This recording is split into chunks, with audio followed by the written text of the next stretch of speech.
in Turkey, a female suicide bomber. So the Americans warn people about visiting Turkey, especially in the tourist areas and districts. That's exactly where I was, in the tourist districts.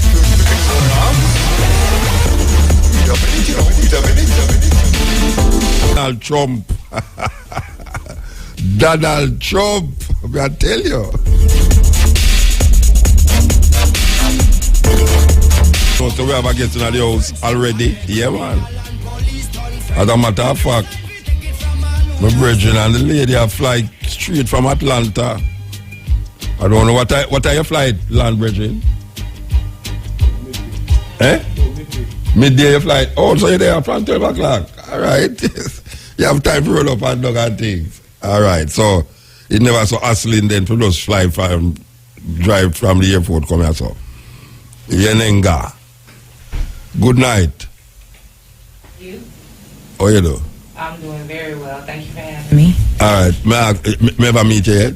I'm sorry? It's the first I meet you. I don't remember people who I meet. You know. No, it's the first time you meet me. It's the first time I meet you. Yes, Oh, the I first know time I have the pleasure as well. All right, I know why I embarrass myself because some people that tell me, say, you don't remember me. You remember the show where they was about 10,000 people are meeting at the red shirt down at the last back at the stage. 15 years ago at 8 o'clock a.m. Yeah. All right, so we have a beautiful sister inside here, Yedenge. Yes. And she is going to speak on parent education, teaching, training, and she's a program developer in Atlanta. All right, so we'll come to her. This is the Cutting Edge on IRFM. We're there with you. Here goes.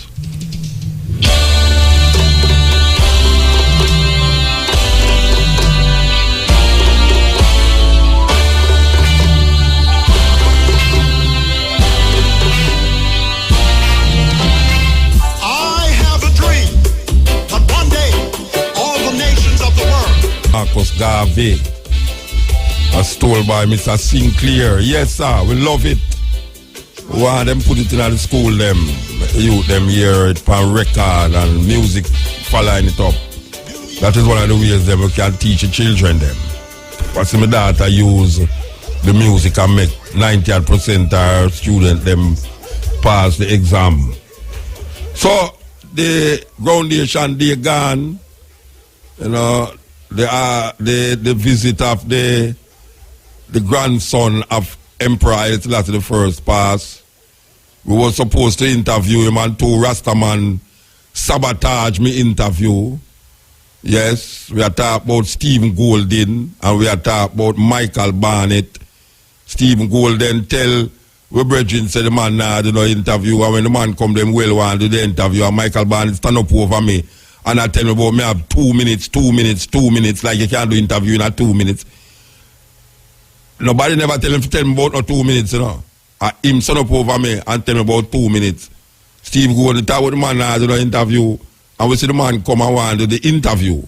So I don't understand why after we don't promote this thing here on a big level, of the whole of Jamaica well hyped up to receive this grandson, and after we set up ourselves in the Michael to have an interview, it's a lucky thing, say it was the 180th anniversary of Michael that we could have even talk to the president and talk to other people there to make the thing sound very respectful.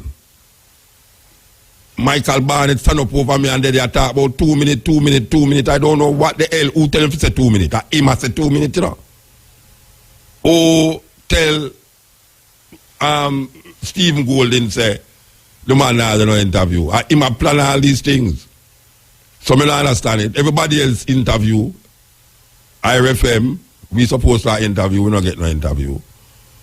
The little talk where we talk, there was very, I mean, the amount of people will respond to just the little things where we say to one another the other day. You can't we have 10 minutes and 15 minutes because me no hear no interview where them ask him nothing of substance.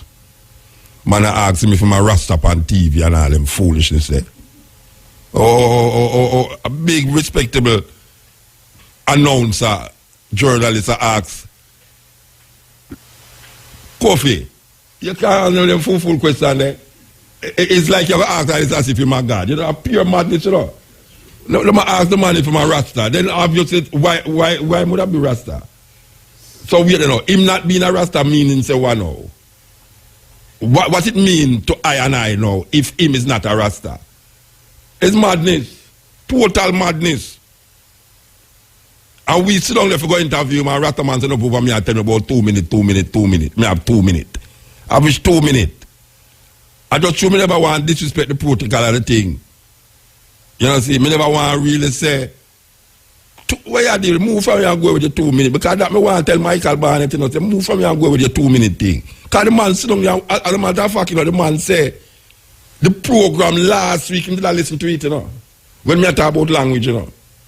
As an Ethiopian, hear me I say, I prefer learn French than Amharic. Because French is widely spoken in Africa. And language is to communicate. I'm in a business with a little sentimental Rasta talk where you want to learn American. American go talk in Ethiopia. French talk in the whole, I mean, the second language I just learn out of America is French. Tunisia, Mauritania, Morocco, Benin, Mali, Ivory Coast. I mean, you name it. The whole of North Africa are French. And the man did I listen, him bring it up, you know, saying did I listen, you know. And after me go get down into some talking with the man now, this Rasta man saying about me I tell about 2 minutes. I go start calling him 2 minutes, you know. I go tell Donald Trump on him, you know. I go tell Donald Trump on him. And like, hey, from the one, you know, Michael Barnett, Dr. I will call him right name, you know. Dr. Michael Barnett. At 2 minutes, I go start calling, you know, brethren. I mean, I leakage, I mean, I fight me, I'm a brethren, you know, but you totally make me feel bad, vex. I stand up over me and talk about 2 minutes. And then the other brethren, Stephen Golden, now, him at the head of the UNI, you just know, him talk about the man now in the interview, you know. Can you imagine this now? After them no one, the man come to the interview, you know. He's a politician woman. Babsy Grange. Tell them, say them can't disrespect Mutabaruka, you know. Can you imagine that? A Babsy Grange tell them, say them can't this Mutabaruka. And then walk come over there, and when them walk come over there, this man turn for me like about 2 minutes. It bought me serious. You know, I mean, anyway, me don't so me I say me forget about that now. I would have behind me. No, me don't. Me done with that now. Me don't say what I say. Me I say Stephen Golden say the man now did no interview. And the man come on Michael. And because Babsy Grange tell them say them can't dismount us so, the man come over there to do the interview. And then them have a next man now I say at 2 minutes me have with the man. This is the man where organize the thing, you know.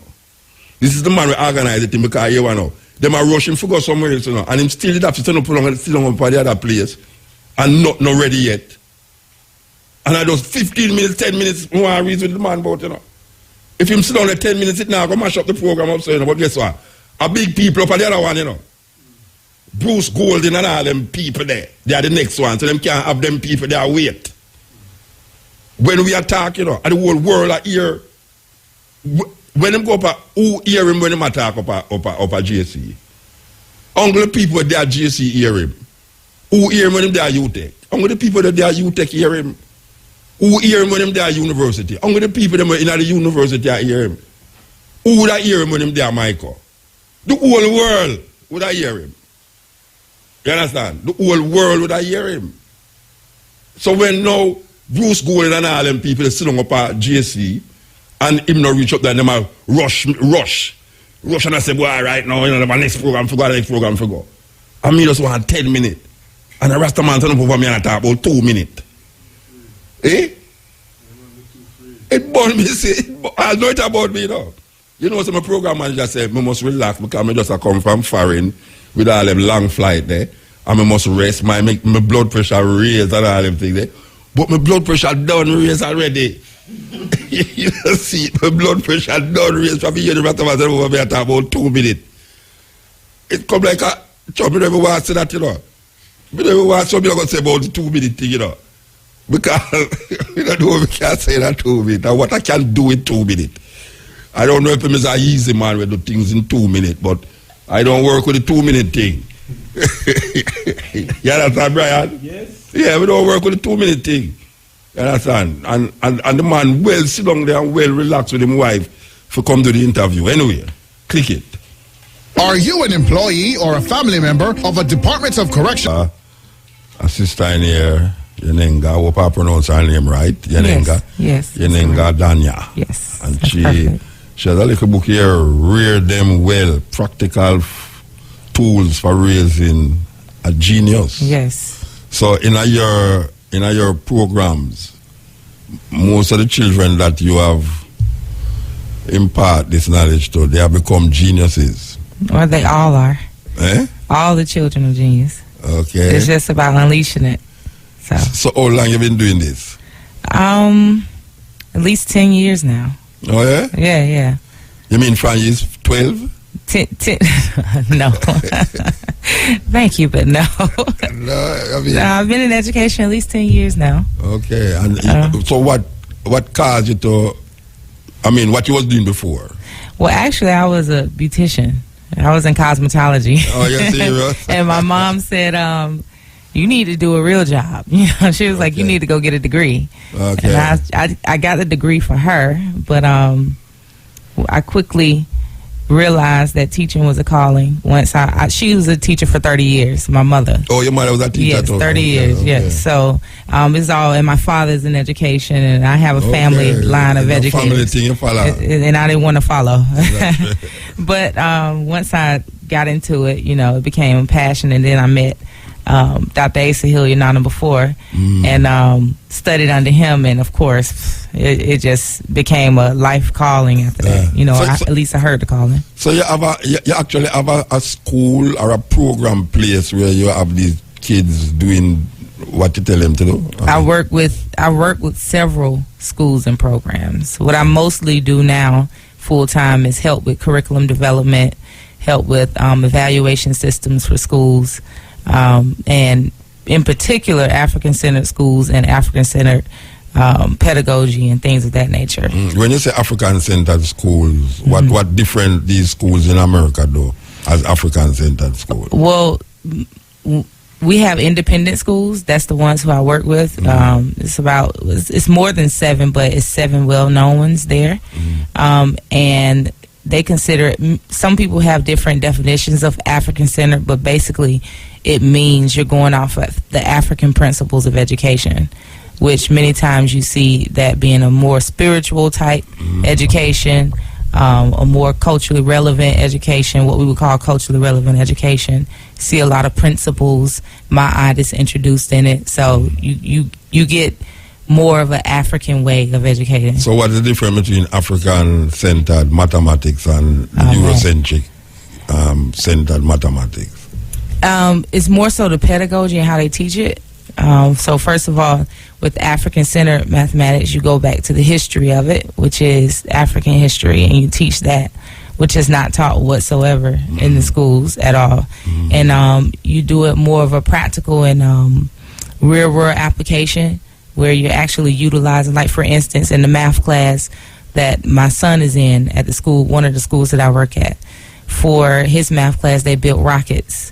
That's how they learn velocity and all these other stuff that I don't know about because I'm not a mathematician or a scientist. But that is, they learned about the history of the different formulas that they had to use, and then they actually built something. Yes, so all of the different formulas. So you tell them like Pythagoras as a Greek went to Egypt and study in theorem that they have. They'll know they incorporate also with the African studies teacher who is there in elementary. They are already taking African studies, and as they do each subject, they all coordinate and make sure that the history is cut out. The different faculties coordinate. Yes. You know, we have a problem in Jamaica where there is a need for study Africa, but the teachers is not equipped to do it, you know, because they have never really studied Africa. The only thing they know about Africa is that the Israelites was in bondage in Egypt, you know, and Africans came here as slaves. There's not a lot of difference where I'm from. I mean, you know, in the States at all. You know, this is a breakaway school that I'm talking about. You know, this is 50 students, and you're talking about 7 schools in the whole of Atlanta. So, yeah, we're talking about a very small percentage of students who are being taught this way. And the teachers, where the teachers come from? The teachers generally come from the community. Yeah, generally come from the community. They're generally like children of elder teachers and things of that nature. But we do need more teachers who are equipped, because we need more schools and we need more of these type programs. But you definitely don't get it in the traditional educational program. I think I got it because of Dr. Hilliard. I mean, I was the exception to the rule. All right, give me a little synopsis of what is it that you really want the children them to be transformed to, because we know that the American system is so embedded right now in young people that I would believe that your job is a very hard job to transform these children. You have a formula that you use to transform the children them? Sure. But the reason why I wrote the book, Rear Them Well, Practical Tools for Raising the Genes, is because when I was a teacher, the only way that I was able to reach my students, one of the ways, I won't say only way, one of the top ways that I had to reach them is to go out and to the parents. I had to begin to do home visits. I had to start teaching the parents. I had to teach them math. I had to feed them sometimes. The parents? Yes, parents. Yes. Because what I was finding was I would work hard in the classroom. I named them all new names, gave them African names, taught them Swahili, did all these great things, and the behavior changed, and you saw this transformation. But what you'll see is, as soon as they have a break, or as soon as they go home over the weekend, you know, you have to come do it all over again come Monday. So I knew it had to be. So you go to the root then. I had to go to the root. And so I went to the parents, and then eventually it became community. So I became, out of necessity, a community advocate. So how the parents first reacted to that?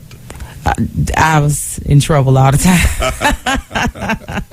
I was in trouble all of the time with the parents and the administration. I was just like a rebel teacher. I cried in the office of. Give me one of the words to hear of them. Oh man, one of them wanted my job because I was teaching religion, because I taught my children what ancestors are. You taught them like Yoruba, Akan, and these things. And I had an ancestor of the week. I had a wall that says ancestor of the week, and they didn't know what ancestor meant, and they thought I was teaching religion or something. And you know, they really went hard, and because even some of the administration was so ignorant, it could have easily been solved, but they were a little bit ignorant about it too. So what them, like for instance, now you put up Malcolm X, Marcus Garvey. Of course. You put up Marcus Garvey, and what them say? What not with the student, what the parents say? The parents just too. That's not in the curriculum. That's not one of the standards. We need our children to pass the test. You know, these type of things, which I knew, is nothing. Like the test is nothing. So did they pass the test? Oh yeah. The student there. 100%, including my special education. You're serious? 100%. 100%. Second year, 100%. Third year, 100%. They retested them. They got a higher score. You know what you just said a while ago is a formula where I don't know if any teachers are listening now, but that sounds like something where we should have really take up. It's a must. Instead of we try to deal with just a student, the teachers go straight to the parents. You have to. Because when them leave school and go home, them get buck up in the same madness. So it's a very, and students get see, the psychology of that is something that we have to look at as well.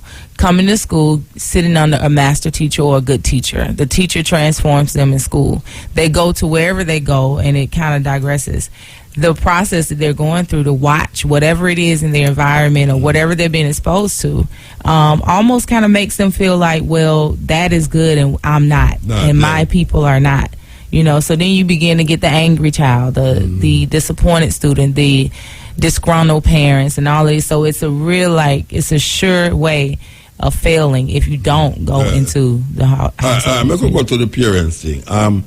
Who in the family was more receptive to you, the father or the mother? Well, it was in the schools that I work in, is predominantly mothers that I meet. I think in my career, one parent. Yeah, usually. One parent. Usually. I can remember a handful of fathers. Okay. Over the years. So, it's unfortunate, but I did get grandparents more. And that was a different level of the type of teaching I had to do. Yeah. The grandparents, them rough. Yeah. Rough. Very. It's like, what this little girl think she gonna tell me? Yeah, them don't sit in their wheels, so I let them know why you're not doing that way. Yeah. They eventually like me because I would say, do I have permission to speak? Yeah. And then they'll let me speak sometimes. All right. So you're going to the houses of these kids. Yes. Oh, you transform now the teacher to the teacher, the parents to the teacher now. How that connect the parents? Because you're talking about four people. You're talking about you, students, teacher, and what them call the head, the bureaucracy at the school. How you deal with that? Well, once you focus on the family first, you have to focus on the family first. And once it's a level of, the formula is you raising the level of consciousness amongst the parent. Consciousness about schooling, about their schooling, how that connects to how that's being portrayed to their child. And then sometimes I would go into the home, or when I say go into the home, it's not necessarily I would go to their house, but meeting out or whatever, have meetings, community meetings and things of that nature. But we would talk about a plethora of things, which is what I think they like. We didn't focus on just the child. We talked about diet. ADHD is huge now. Almost, they're trying to put to me, my opinion, they're trying to put every black boy before 8th grade on ADHD medicines.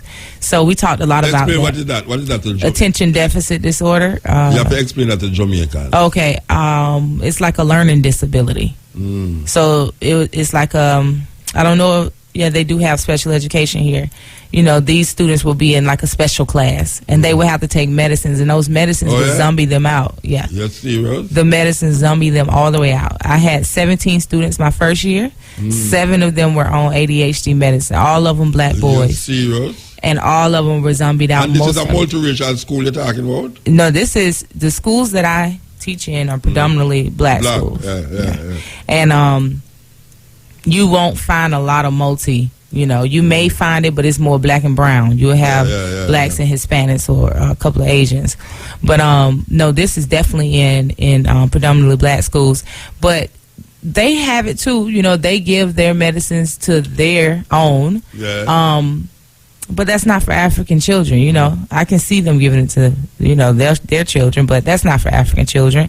Our children are put on those meds because they are very creative. They're very active, and so that's not conducive for a sterile 4-wall building. They don't like that. So they try to put them on meds to zombie them out, calm them down, sit them down forever. It's no recess. So this is a mandatory thing you're talking about? It's not mandatory, but what they do now is as young as 4 years old, if the child goes to a public preschool program, they're mandated to get their child tested at the end of the year, but it's not just a paper test, it's also like a psychological test as well. And so what they do is they'll tell you whether they feel like your child has exactly. You're serious? And then parents get checks for it. They get a check from the government. Yes. Money. So it was difficult getting some children off of meds. After I saw the effects of it, I wanted the children off. I saw the effects every day. Some of them were itching so bad that one of my students, he used to itch so bad that he would scratch his arm until it was raw. And it was because the medicines were too high for him. So I did a lot of work to get him off the medicines, and a lot of them came off the medicines. But some of the parents, they wanted to keep a check. And they wanted the child to be zombied out. Because they get in the money. They get a little money. Them just say, why take them off it when they might get the money? And the child, the way the drugs work is once the child is on it for a certain time, their body, gets it's like coming off of drugs if you don't give it to them. All right, this is a government project, or this is a area project. This is like a government mandated thing. What I'm speaking of, the ADHD. Yeah, it's not. Now it's very intentional. If we be for real about it, it's very intentional. But it's not a program or anything. It's just something that happens in public schools. Oh, so this is not like state to state, like each state decided, or this is definitely in all the states, in public school, period. This is something. So what happens is usually the teacher will refer. They'll say the student can't sit down, they can't concentrate, this and that. We think they should get tested. And that's generally how it happens. But research has shown, which is a lot of research I've done, research has shown by third grade or 8th grade, a black boy is going to get tested for ADHD or special education. And most likely they're going to be placed in there. And so, I mean, this is definitely an issue that has been around for a long, long time. We have much literature about how they have targeted black boys and put them on there. But now we're seeing more than even just black boys, it's black girls too. But that's just one of the L's that we have. All right. So, in your experience with the students, then, the students them that you helped to come up with this, yes, they did pass the exams, yes, and they did. Yeah, the exams is no issue at all. Yeah. The exams never an issue. Yeah. And then if you look in the independent schools, the exams, we don't talk about exams. It comes, and that's how we want the children to feel. Like exams will come in your lifetime, but it's not anything big because you're prepared. You're holistically prepared, which is how I treated it. I had a rule in my classroom. We didn't talk about tests. I wouldn't allow parents to talk about it. The students wouldn't talk about it. We just worked. We put in work the whole year. And then around like 2 months before the test, I would start prepping them for just to sit for a test, not necessarily the content, just how to sit for a test. Different strategies in testing, process of elimination, just teaching them testing strategies, which is that's what you teach the children in order for them to pass. It's not the content. Some people try to cram 2 months before. You should be under a good teacher for a year, and you should know how to take a test. That's the formula to pass in the test. And that's how the students pass. It was no anxiety. It was no, they just were confident that they would do it because they had the teaching throughout the year. So what is the response of the parents when them see the work that you place on this thing and then see that the students them really? It was a lot. The response was not good at first. But I found out it's because the parents didn't know how to help assist with it. At least that's what my conclusion was by the time they wanted to participate. Yes, they did. They did want to. They just didn't know how. Because children would come home and ask them, well, what's this and how do I do this? And a lot of them didn't do it. So once I went into the community, started doing community classes, teaching certain things, teaching them about, I almost taught them how to teach.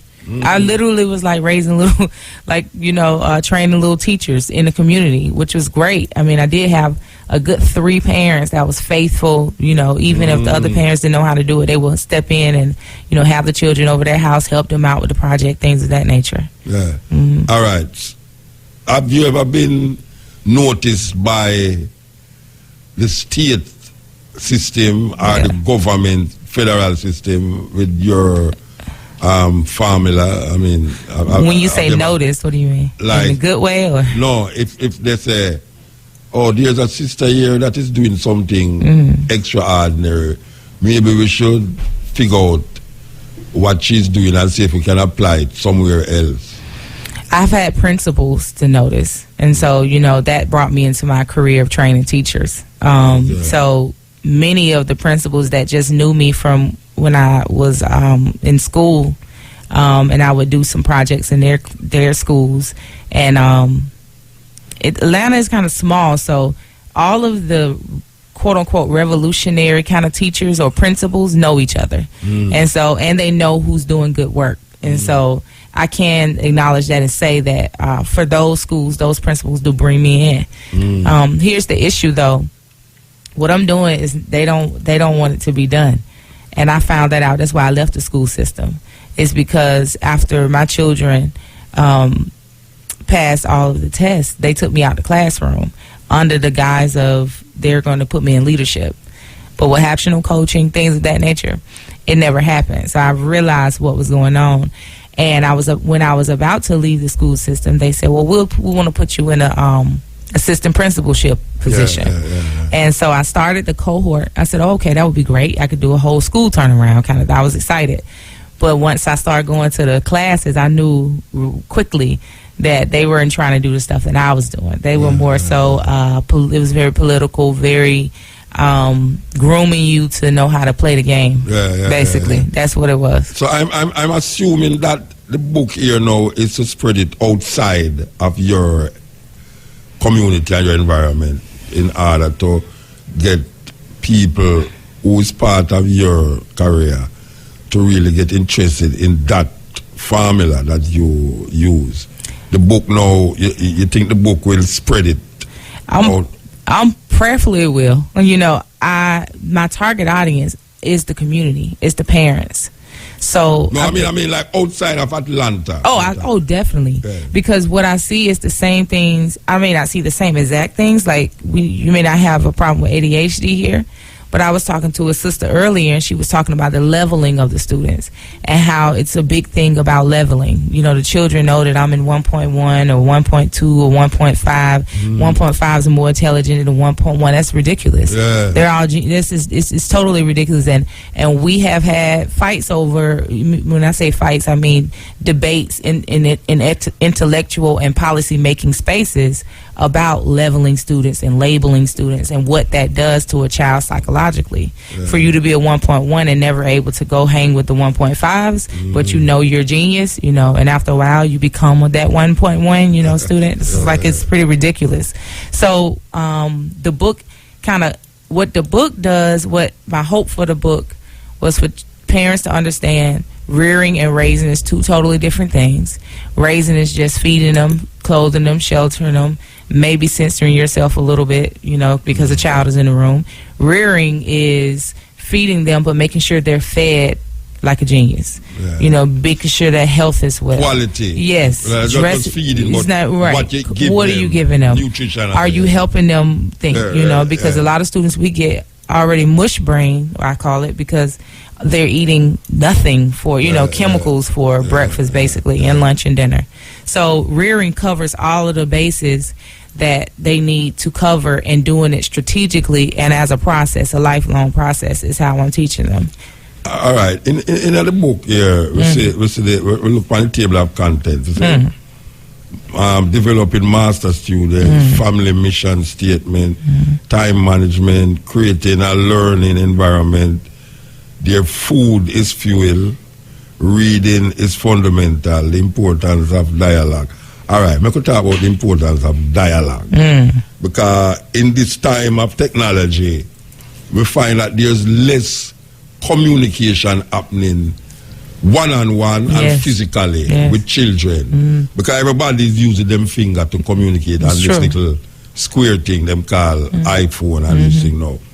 How you get children to go back to the physical communication without the iPad helping? It has to get out the house. You know, we have to realize that some of these things, they are tools in a way, but you have to be able to really assess your child and see if they're ready for it.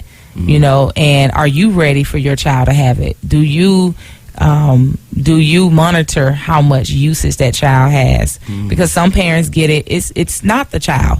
It's not the child. Let's start there. It's not the child. If you purchased it or that child has it, that means, okay, first of all, you put it in their hands. So now you need to monitor it. The child, I suggest parents that don't have children who are not like high school age and going to work every day and need to communicate with them or whatever, they shouldn't have it Monday through Friday.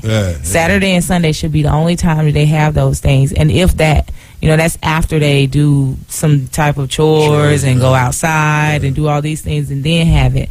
So it's really like we are ruining our children. We're definitely ruining our children. You know, I there's a place named Hope Gardens in Jamaica where people go and have fun, children go and play. I am watching these children. They came up there together, about 10 of them, 12 of them. and they are sitting down together, and none of them speaking to none of them. Got their head down into everybody head down, and it's coming. That's about weird. So why them come? Why them go there? So like first time when we used to go to them places, we run up and down with one another, play, run up and down, catch a shoe behind and seek and all them something like. These children sit down with one another and none of them is talking. And it's so much they're missing. So think about, you say you used to go out, play and all this, and it's more science to playing. It's a lot of education in playing with your friends outside. You learn how to communicate with each other. You learn about them. You meet people. You run into other people. All these, it's a lot of different things that go with that communication that children are missing out on.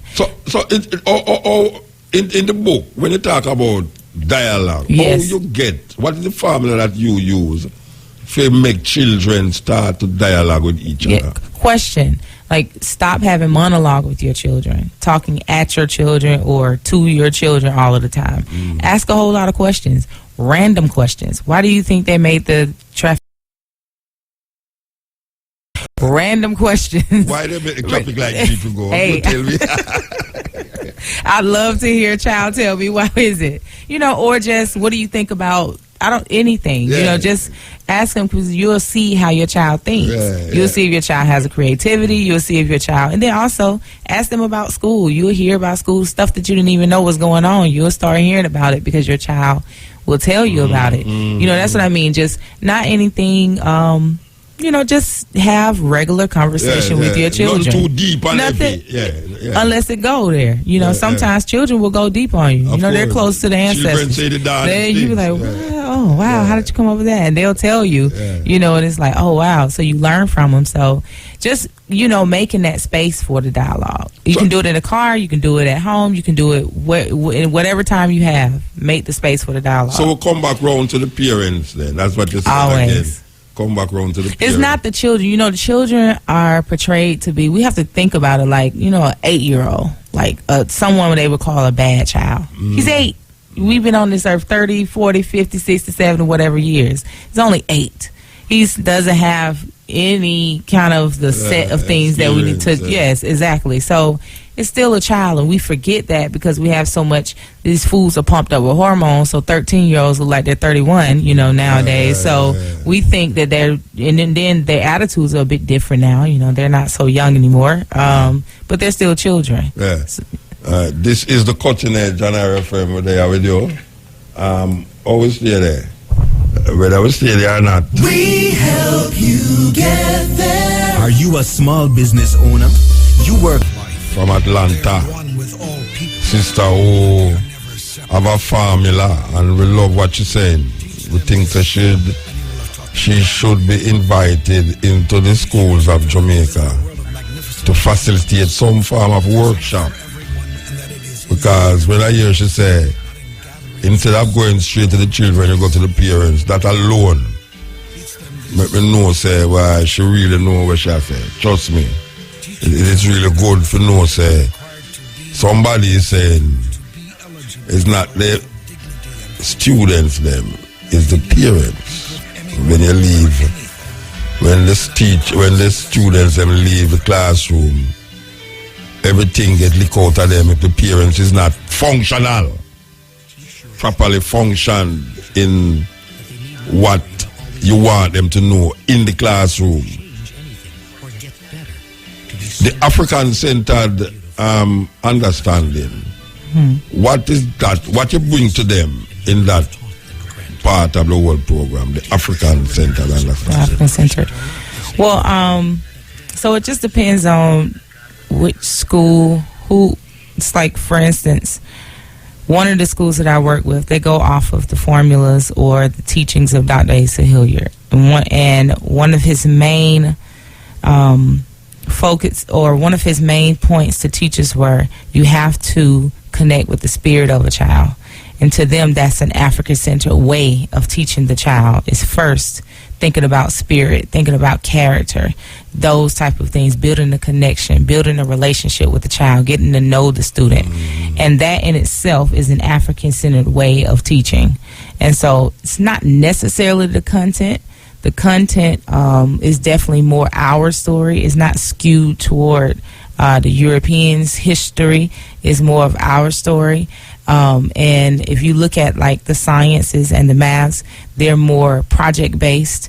It's more hands-on, building something, doing something, connecting it to life, connecting it to various, it's like interdisciplinary. So it connects it to, so it's not just you're learning grammar or you're learning how to write. You're learning how to write for maybe a social justice issue that is addressing the job market and exactly. So it's more holistic, I should say. It's way more holistic. It's nothing about a test. Many independent schools don't take the standardized test. They don't have to. It's not mandated for the independent schools, nor is it mandated for a lot of the charter schools. I'm sorry, not charter schools, private schools that many of a lot of the white students go to. It's not necessarily mandated like that. Most of the tests, where you're seeing this testing craze, I don't know if it's that big here. I think it is. Yeah, man, why? Yeah. Because one of the first things I just kind of asked some parents, when we landed, the first thing they talked about is tests. So she could pass the test. She could pass the test. If them not pass the test, them feel like them life. It's a strategic way to bamboozle our people to think that testing has anything to do with education. It has nothing to do with education. Nothing at all. And I tell parents all the time, do not let your child stay back off of a test. You have to look at a holistic scope of that child's educational year and not say they didn't pass the test so they shouldn't go to 5th grade. No. Like, how do they do in class, or how do they do at home, or do you feel like they're articulate enough? Now let them pass on. Don't worry about the test. I can tell you something in Jamaica. From primary school to high school to university, it is centered around passing exam. That's all it is about. Yeah. And if the student don't pass the exam, them feel so them fail. Yes. I mean, a child go to school for 5 years, 7 years, or 4 years. And all you tell him say, you have to pass the test to go to the next class, you have to pass it to go this, you have to pass that to go. And if you don't pass it, as a matter of fact, you have some teachers in Jamaica who tell the children, and this is, I kid you not, I've never heard of it, but I tell you this is true. You have some teachers in Jamaica who tell the children, them say, if them don't believe in Jesus Christ, them not going to pass them test. Stop it. Yeah, man. Them say, them have to accept Jesus Christ because Jesus Christ is the only thing that make them pass them test. Can you believe that? That's deep. That deep is a pit. That deep shit. Wow. Terrible. That's absolutely horrible. Yeah. Absolutely horrible. How you function in a situation where you trying to show them African spirituality and the parents them is like Christian? Or you work that out? I don't go too deep at all, unless those who are ready to learn or who are seeking a teacher will find it. So I have had a handful of parents that want to get deeper. They start reading on their own. They start, watching YouTubes, and then they come ask questions. For the most part, no, they don't go too deep, and I don't either. Yeah. I do it. It's a hit. It's very subtle. The way I incorporated when I was in the public schools. At the independent schools, it's easy. That's what we do. So, we have red, black, and green all day on the walls, garbage curriculum. So, we just have a good old time every day. Celebrate Kwanzaa. Everything. Kwanzaa principles on the stairs, Umoja, all of it on the stairs. Yeah. So it's just an incubator for geniuses at that school. But we're talking about public schools. It had to be very subtle. Very subtle. All right. Have you ever been into the higher places of learning, like colleges, universities, with this kind of principle, this formula? Yeah, I had to hide that too. I went into the. They brought me Georgia State University, same one I studied under Dr. Hilliard. Brought me in to run almost like a teacher assistant training program. Wasn't teachers. I wanted to do teachers. They brought me in and said, we want you to do teachers too. We just don't have a program for you right now. But we can give you some young people who want to go into the schools and help tutor and do those type of things so you can train them. So I did exercise my muscle with them. I actually have a master teacher program that I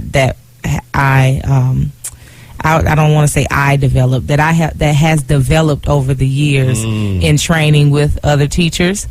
So I put a module together and I go out to different schools and do that. So I did that with the little young ones. Many of them almost took their teachers' jobs. You know, they went in there. Oh, yeah? Yeah. It was for a minute. Some teachers just didn't even want them in their classroom. You know, because they came in with a whole different mindset than the teacher. Because in the teacher education that I do, you start with the person first. They have to identify their own biases. They have to ask themselves, do they feel like they are genius? They have to ask themselves, how do they feel about their schooling? So it's also psychological evaluation. Definitely. Definitely, That's because I believe the teacher is the curriculum. It doesn't matter what curriculum you put in a teacher's hand. If that teacher is not the curriculum, it's not going to do anything for the child. You can have the best $1 billion curriculum, but if you don't have a good teacher. And it's the same with parent. You can have you can send your child to a top of the notch school, but if they don't have a good home environment that's going to support that, it's not going to do anything. So it's the same. Everyone has to become master teachers, as we should be. We all are master teachers in our own way.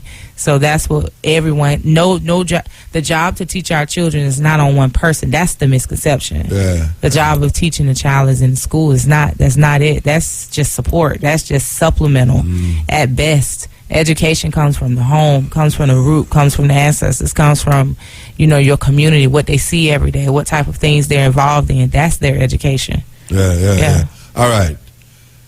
A lot of mothers right now listening to you. Yeah. And in analyzing what you're saying, I am seeing that you could right now speak to a lot of them in relationship to how you would do it in a parent's classroom as a teacher teaching the teachers, or a teacher teaching the parent. What would you say to the Jamaican parent right now who finding it difficult with their children in relationship to schoolwork, in relationship to functioning normally because them so involved with the technology? Tell them something. Okay. Yeah. Well, one, technology should be very minimal. It should be very minimal in the household. You really just don't have the time for it. By the time they come home from school, they shouldn't be on any kind of technology. They should be having a conversation with you. You should be kind of trying to see where they are. What have they learned for the day? Are they present? Then you should be teaching some type of values that you want to teach from home, because children do spend more time with the school than home. So you do want to take advantage of whatever moment that you have in order to instill various values that you want from the household. So technology just need to be very minimal. If your child is not, like I said, working age, and maybe they need to keep in contact with you, then you don't need to they don't need whatever it is. I don't know what they have here that's so popular. I know the iPads are very popular with us, or like you said, I guess the iPhones are very popular. You see, but they don't need the technology. So number one, please minimize the technology. Two, every parent should know what skills, or we call them standards, that the children are supposed to cover for the year in that school year. You should know what that is. And the reason why that's beneficial is you can reinforce it at home. And if it is some skills that that your child have not mastered while they're in that grade, you need to be kind of trying to help them to get along with the things that they have not mastered that the teacher is not going to teach that year. Because what happens is the children keep matriculating and they never master those skills that you have. So that's number two. And then I think lastly, I would say to parents, please don't get caught up in this testing myth. Your child is not, please don't, it really, like, positive reinforcement is necessary. Well, they have to take the test. They do. Jamaica. Yeah. So what you tell the parents what? I'm saying don't put don't feed into that energy, putting the stress around it. Yes, That is a money making business. That, trust me, the stress around testing is a money making business. There are children who pass out. I've seen children pass out from the anxiety of taking the test. I've seen teachers do things. This teachers right now just got locked up, I think a year ago, in prison for cheating on tests right now in Atlanta. So just this whole stress around the testing is ridiculous. It's very intentional, very, very intentional. So definitely, parents, don't get so caught up on the test. You just played something that actually said something about failure. It's a misconception around failure. Failure is not what they peg it to be. Failure just tells you what you need to, and it's not failure.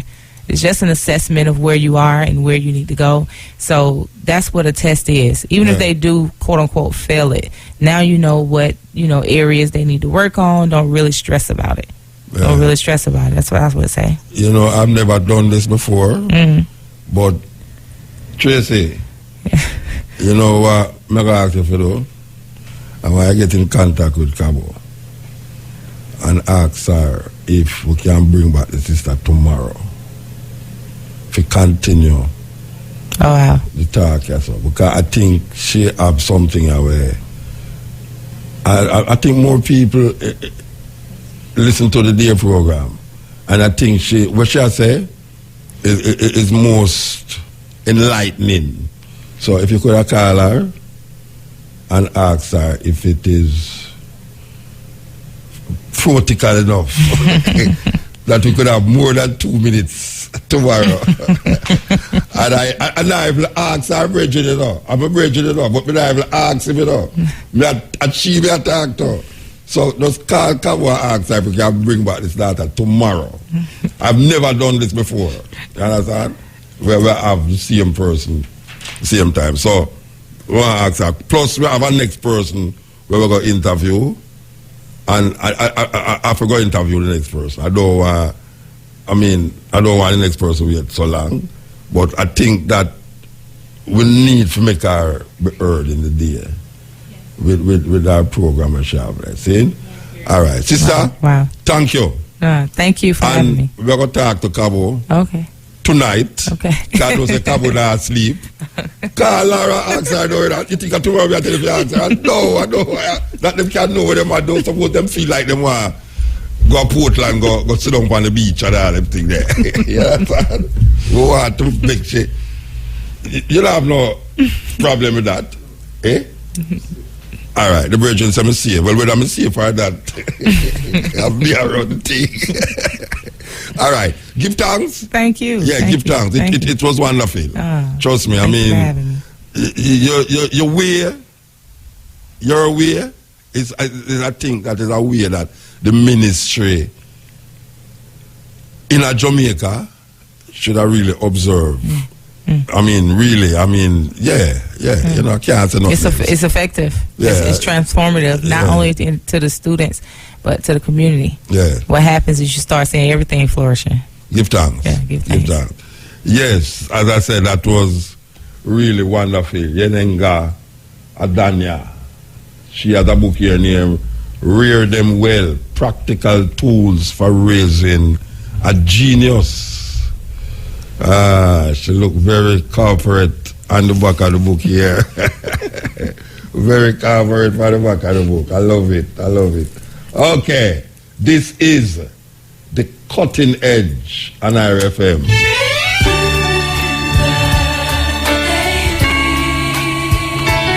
Coffee there from Atlanta. I know a long time. Always I'm on the radio.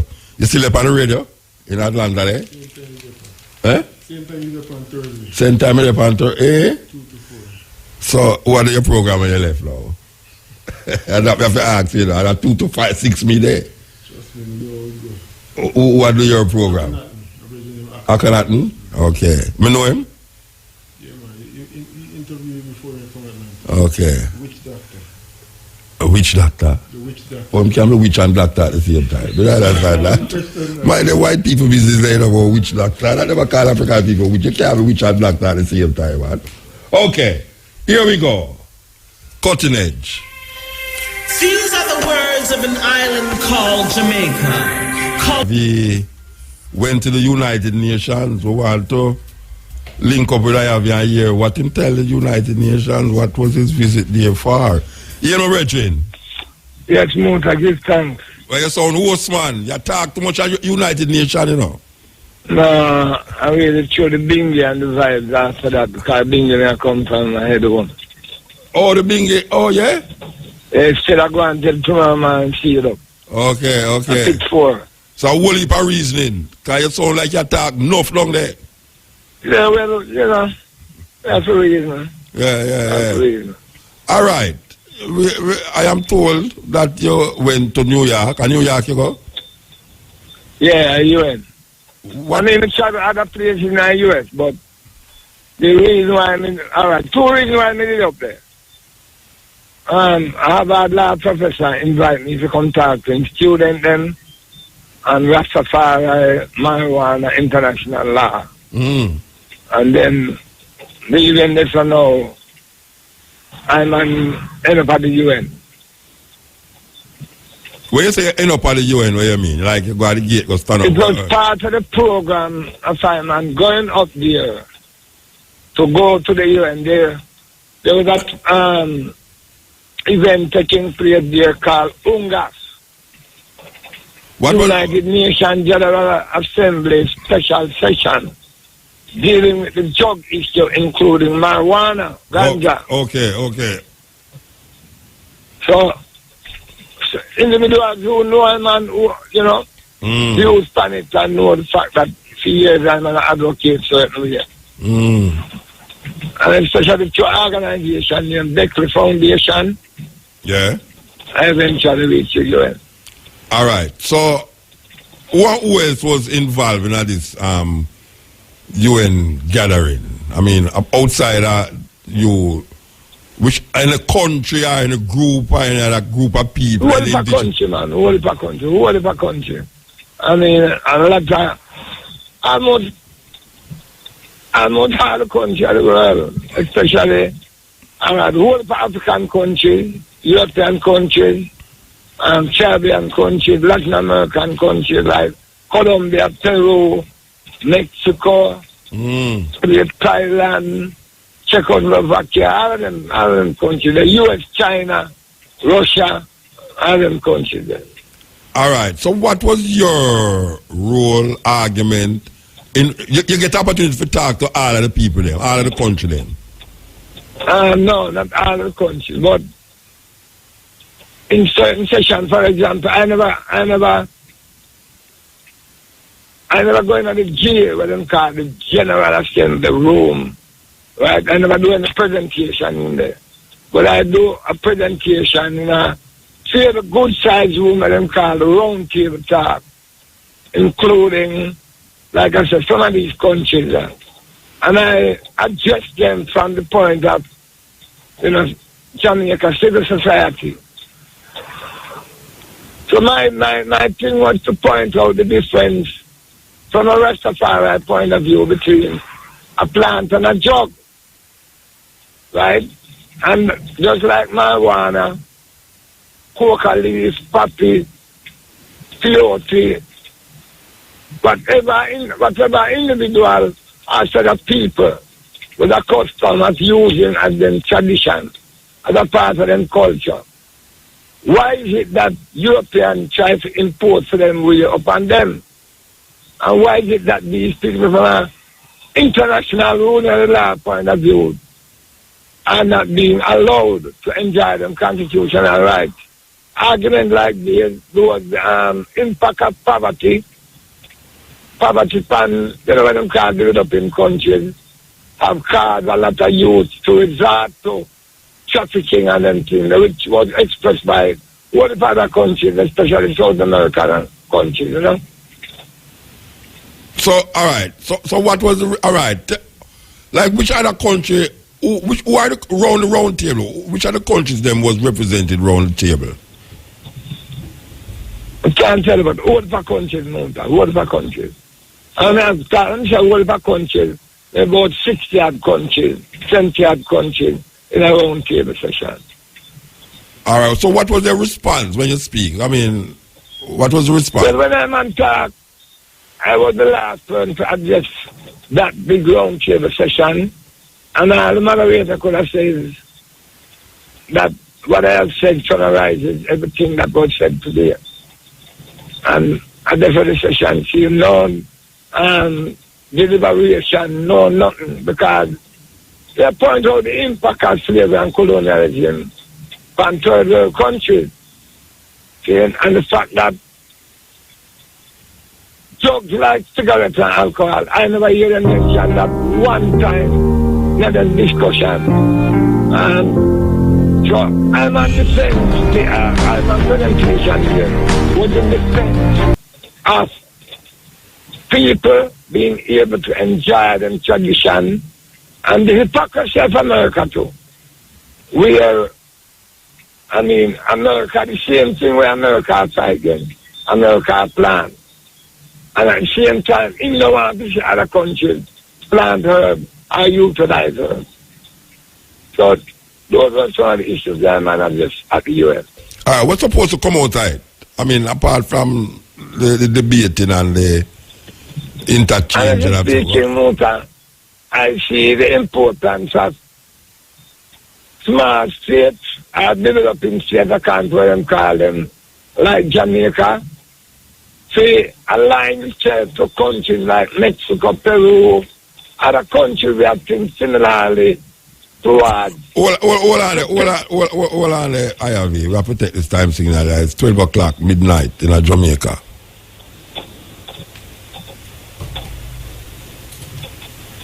Brothers and sisters, this is Chalice. Join us with respect for our national anthem. Let us stand and defend this one. Peace and love. Thank you.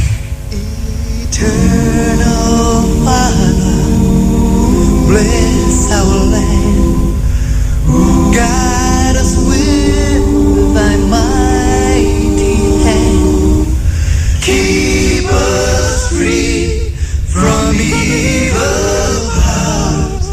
Do our life through countless hours. To our leaders, great defenders, great true. No country allows its government officials to be bribed. A number of countries. Justice. Truth. Be ours forever. Jamaica, land we love. Jamaica, Jamaica, Jamaica, land we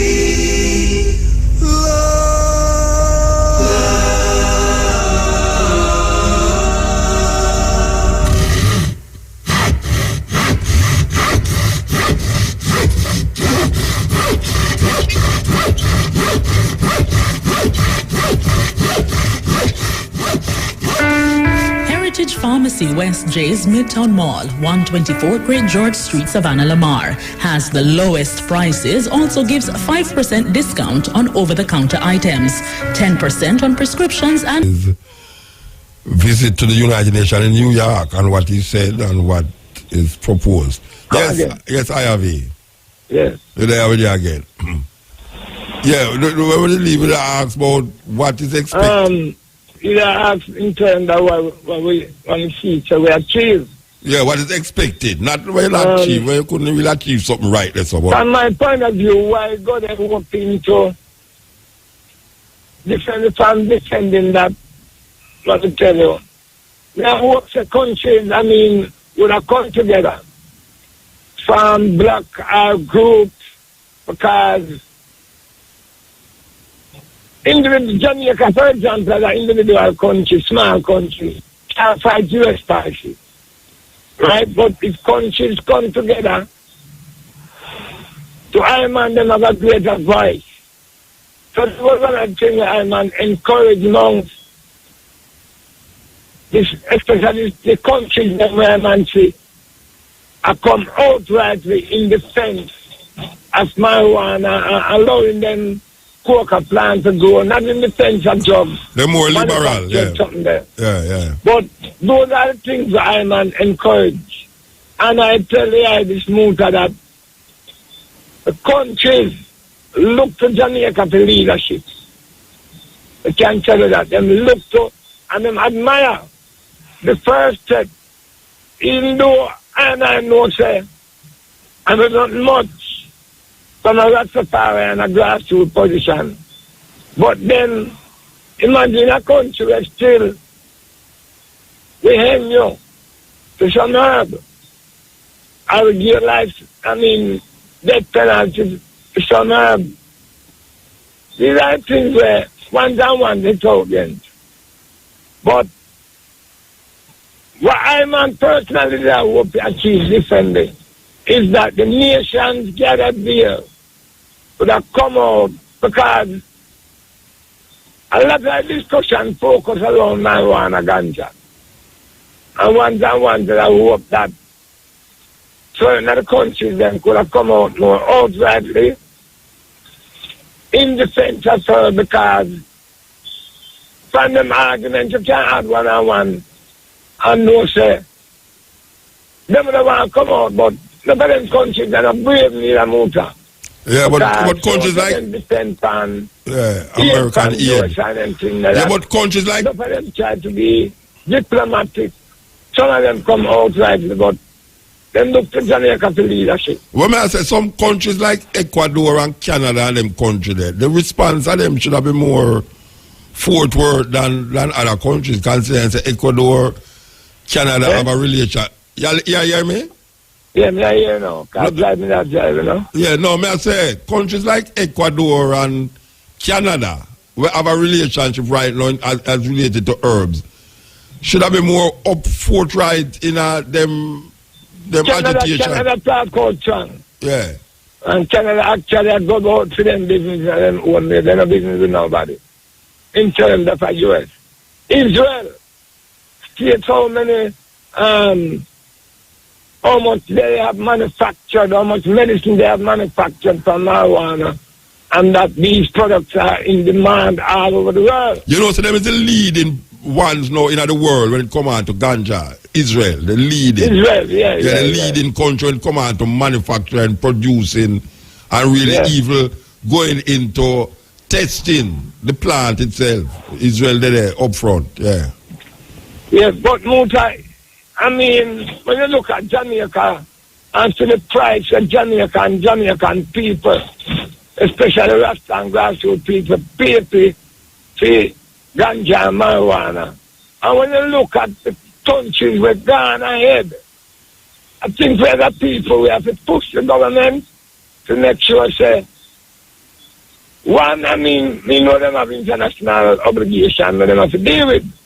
But at the same time, some of these conventions, we don't call convention and treaty, we never have nothing to do with it, as well as Jamaica then. Because our 1961 convention, most Caribbean and African and Latin American countries then died under direct colonialism. So we never have nothing to do with those conventions. So we think these conventions either to get eradicated or alter, pursue the views of these countries who have gotten independent after 1961. But IRV, all right.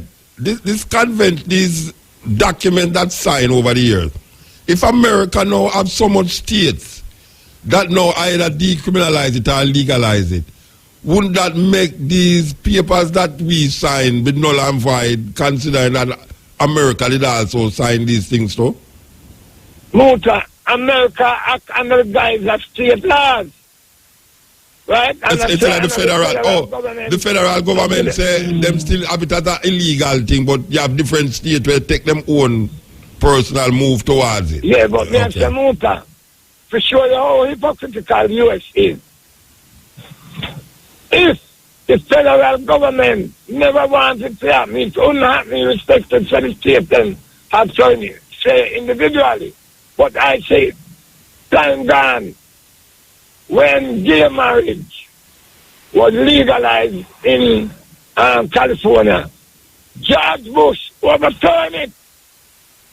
So the only reason the states can do it is because the federal government allow it to happen. So the federal government doing this and doing that, it's just hypocritical. Because if you never allow it to happen, it couldn't happen. But it's up to me, they want to develop them industry while at the same time suppressing other people's industry. That's how I man see it. Yeah, well, it's it go. Not long you see it that way, but it's it go. Anyway, so then we have a next meeting of that kind anyway, where you was invited to 2019. 2019? Yeah. Or 3 years from now? Yeah, 3 years from now. So how the cannabis cup vibes are going on now? The organization for that, is it on it way? Will it be keeping this year again? How it works? Well, me give it thanks to Eadge because we soon get the permit. Not this, I don't think we'll get it this week, but maybe early next week. But we are going to have it on the 11th, and the 9th, 10th, and 11th of December. That is the second weekend in December. So in other words, it go and keep then. It go and keep. Does that mean we want to find out if it go keep? Yeah, man. It go keep. And it involves the same high times on everybody. It involves high time, but we want to set it up educationally. Yeah. So we want to bring in more because last year we only have a certain amount of time to plan it. Yeah. This year, year now we want to get the permit. Bigger plan, yeah. Put in place the things then. Make it more educational. Yeah. And you have it at the same place. Involved and people involved, you know. You have it at the same place. Same place, same venue. All right. Well, I look forward to that again, definitely. All right. Give thanks, IAV. You know, I mean, it's a step. I see the I make move, so that is good that I make the move then. It's good. Great. Yeah, because we have to represent ourselves in the Muta as Rasta, you know. Yes. People can't talk, but as Rasta, we have to represent ourselves because, you know, we who go through certain amount of atrocities and it's not right that certain big countries can enjoy certain privilege and opportunities out of the world. Or that certain big people in Jamaica can control up her business and bring in friends and them things down. When you look, grassroots people still deprived. You know, I don't believe in them things. And he sees the people have to just organize themselves and rally and confront the government where them rights to ganja and ganja production is concerned. Yeah, we give in a way that do make sure say it no backfire upon Jamaica. Yeah. But there are ways and loopholes in them convention movements, so we have to just use them. All right. So and we still look forward to see what this government are gonna do with the public defender report which is on to Parliament, but we don't hear nothing more about it. We still wait for I don't think that. Yes. When you say pressure motor, yes. Me not believe certain the government are going to act. Yeah. They are not pressured to. We have to continuously agitate. Not even them so none say them will get it now. Yeah. They said not even an apology. None of the government, individual neck, but none of the government come outright, come say, why them sorry. And this government have to do it, you know. And that government have to because them did involve. And them government can make them type of recommendations. Yeah, but this government under the GLP is them the responsible and them have to go do it. Well, me and them can do it, otherwise Muta. Yes. We will continue agitate. We will continue agitate. We not stop. No, exactly. Give thanks, Virgin. We have to move, yeah? Yeah, man, give thanks. Yes, that was IAV coming from Bingi, but we catch him also coming from New York, where he addressed the United Nations. And the subject of where we are dealing with, you know, just that. And we feel him as a good representative. Him can talk. We know him from a long time. And we just say, continue the journey, because that is what it is all about. This is the Cutting Edge on IRFM, yes.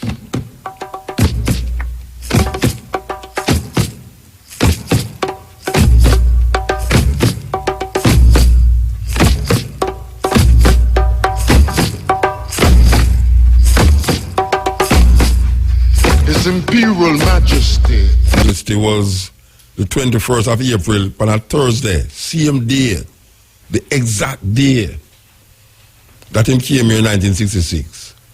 And you know, say, His Majesty left Ethiopia during the Muslim War on, I think, the 5th of May.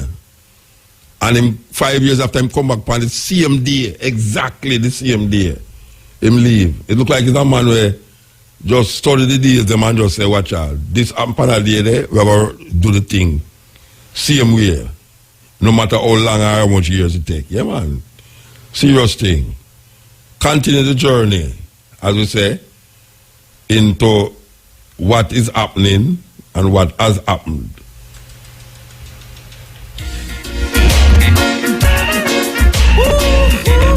That Lord Tanamo passed away, most young people might not know who named Lord Tanamo, but most of the people in my age group know.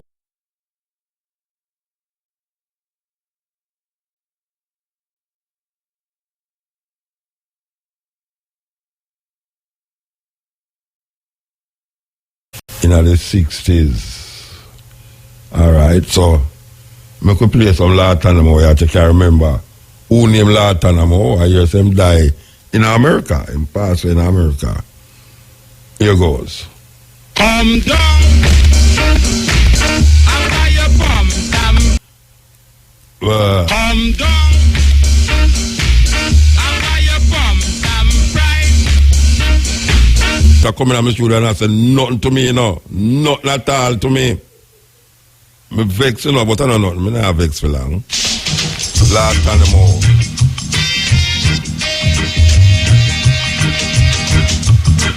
You're blessed man. Wagwan. I'm there. Well, I tell you, say, yeah, you know, say, the command Prince. Yeah, Prince, yeah. Yeah. You know, say, him change him name, you know. Well, him to change him name because of some wranglings with the music and a record company. Yeah. Yeah, him just a sign. Him change the name to a sign. A symbol. Yeah. You tell me, is him construct a sign there? I don't know, I guess so. But that no, then equivalent to the Ankh? To the Ankh, man. Yeah, but it curve. The two out one curve. No, it kind of look that way there, but it curve it. No, man, I don't kind of look that way. I see him thing, you know, but the only thing is that him make it very what I call it? Obscure? No, it has more pattern, you know. That matters. Him curve the two sides. I mean, him not curve it. Him curve it. Yeah. Him curve the two, the one where like a cross. Yeah. Him curve it. So why you bring up that? No, man, I say, we never know, say, man move so deep, you know. No, man, it's a conscious virgin, man. Now we have to, man, the man conscious. You know, you tune them when him sing, man. So, you know, say, you know, say, that there's a conspiracy there, you know, man. There's a conspiracy where? Yeah, man, a conspiracy dead. I mean conspiracy dead? Yeah. What kind of conspiracy upon him dead? I mean, him did I take drugs? Him did I drug it? No, man. I mean, no, man. Him did I take drugs? I mean, if him I take drugs. Of course, him not take drugs. Him is sick before him dead, you know. Yeah, man. I drugs, them man, they take enough drugs, you know. Then I move so conscious and I take drugs, no? Then I will if them not don't wait there. Just because you take drugs don't mean say you can't move conscious certain ways. No, man. I will if a cocaine addict do some serious things. Not an example. But who tell say I'm there to set example? Him not there. You think say that some every man there to set example. But him involved in a whole heap of black power advocacy and the music reflects certain consciousness still. You know, say was a 70 Adventist. Yeah, I mean, 70 years I Jehovah's Witness, is right. No, it was a 70 Adventist, but him a Jehovah's Witness now. Okay. But where all of them things, why you bring up all of them something like that, may I ask? No, because... Tell me the conspiracy what you talk about. You know, say, it come like, say, him going to reveal some things. You know about the chemtrails then? Him going to reveal some things? Yeah. Like when him did I go reveal it? When him did I go reveal it? Him don't reveal it, you know, man. You know, but you know, see what I'm saying? No, what? I mean, for an interview with a man named. I don't remember the person's name, but I see what him said. He will expose the Illuminati. And you mean David Icke? No, I don't remember. I have to look it up. Okay. But in the way exposing. Yeah, that depends on the internet. Whole heap, you know. Whole heap of that depends on the internet. Yeah, man. That's why I say he's a man. Yeah, but the thing, where you read out something with depend on it for a long time. I know some recent things never look on, man. Then the chemtrails on a long time that. So, that means because the flu we're having, you know. That means it's a flu kill him, you know. Instead of chemtrails, because to get the flu. You understand? But you know what is the chemtrail? No, sir. I mean. No, but you need to know. Why? Let me tell you what it is. Let me tell you what it is. Yeah. You see them jet there where you see a fly in the sky and them have some streak there when yeah. Well, some chemicals going at the engine and them let off them things. I mean, you say. Who you hear that from? Who you hear it from? Eh? Who you hear it from? Then upon the internet, you read it. Yeah, then you have to say, who write that? Who put it on the internet?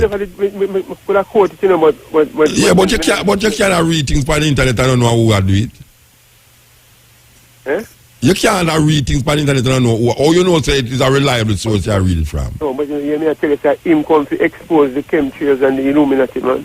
Him tell you that I the man until it's him come tell that. No, me see it on an interview, man, when I do. No, wait there. On the interview, him say him going to expose them, or the interviewer say the one who write the thing say him going to expose them. That's what we read up, man. But the headline. Yeah, me know what the headline say. Me see it too, you know, brethren. I say a whole heap of them things upon it. Since him dead, it's a whole heap of them things that upon the internet about him. Exposing the Illuminati, exposing the chem this and that, David Icke, this, all that, a whole heap of things upon the internet about it. Yeah, Then the same way when Michael Jackson did that, them did do too. You never see that part with Michael Jackson. Yeah, man, that's the thing. Yeah, then the same thing with Michael Jackson, and the same thing with Whitney Houston too. Yeah. So let me look for you know. Yeah, but you can't follow the thing them and you don't know how the thing come. Yeah, but you talk it back to me like how come. But I want to know if you. Yeah, but me see it, you know, but you want to know. Anytime I look at them things, them just sit. No, you hear me I say, it's anytime me see that, me say, here comes another thing again, just like Michael Jackson, just like Whitney Houston. So it's a fake thing? No, me not say a fake thing, you know, me just say, it don't leave me with no more edifying our consciousness about nothing. More than now, this is another conspiracy I'm going to read, and it will get me upset. And chemtrail now, what the hell chemtrail, what me can do about it? I mean, me can talk about it, yes. I mean, talk about it, but you can be aware of it still, you know what I mean? And then, aware of it means what? Well... That means, I know, me not to take jet again, or what? When me say a jet a fly over, me just go in my house. Them things are dropping in the agriculture, you know. That means, when you're saying anything looks strange in the agriculture, you know. So, you know what I mean? So So why has him dead them thing they come up now? Why we never know say why has him dead now we hear them thing they come up? Just like Michael Jackson. Yeah, because the man you know why Michael Jackson belong to 70 Michael Jackson 70, you know. I drove with one of them, yeah. Well you see Michael Jackson, you know. Yeah. Me see that man you see for me see him change him skin to a white skin. No man, I know him change him skin, bridge. It's a disease him have.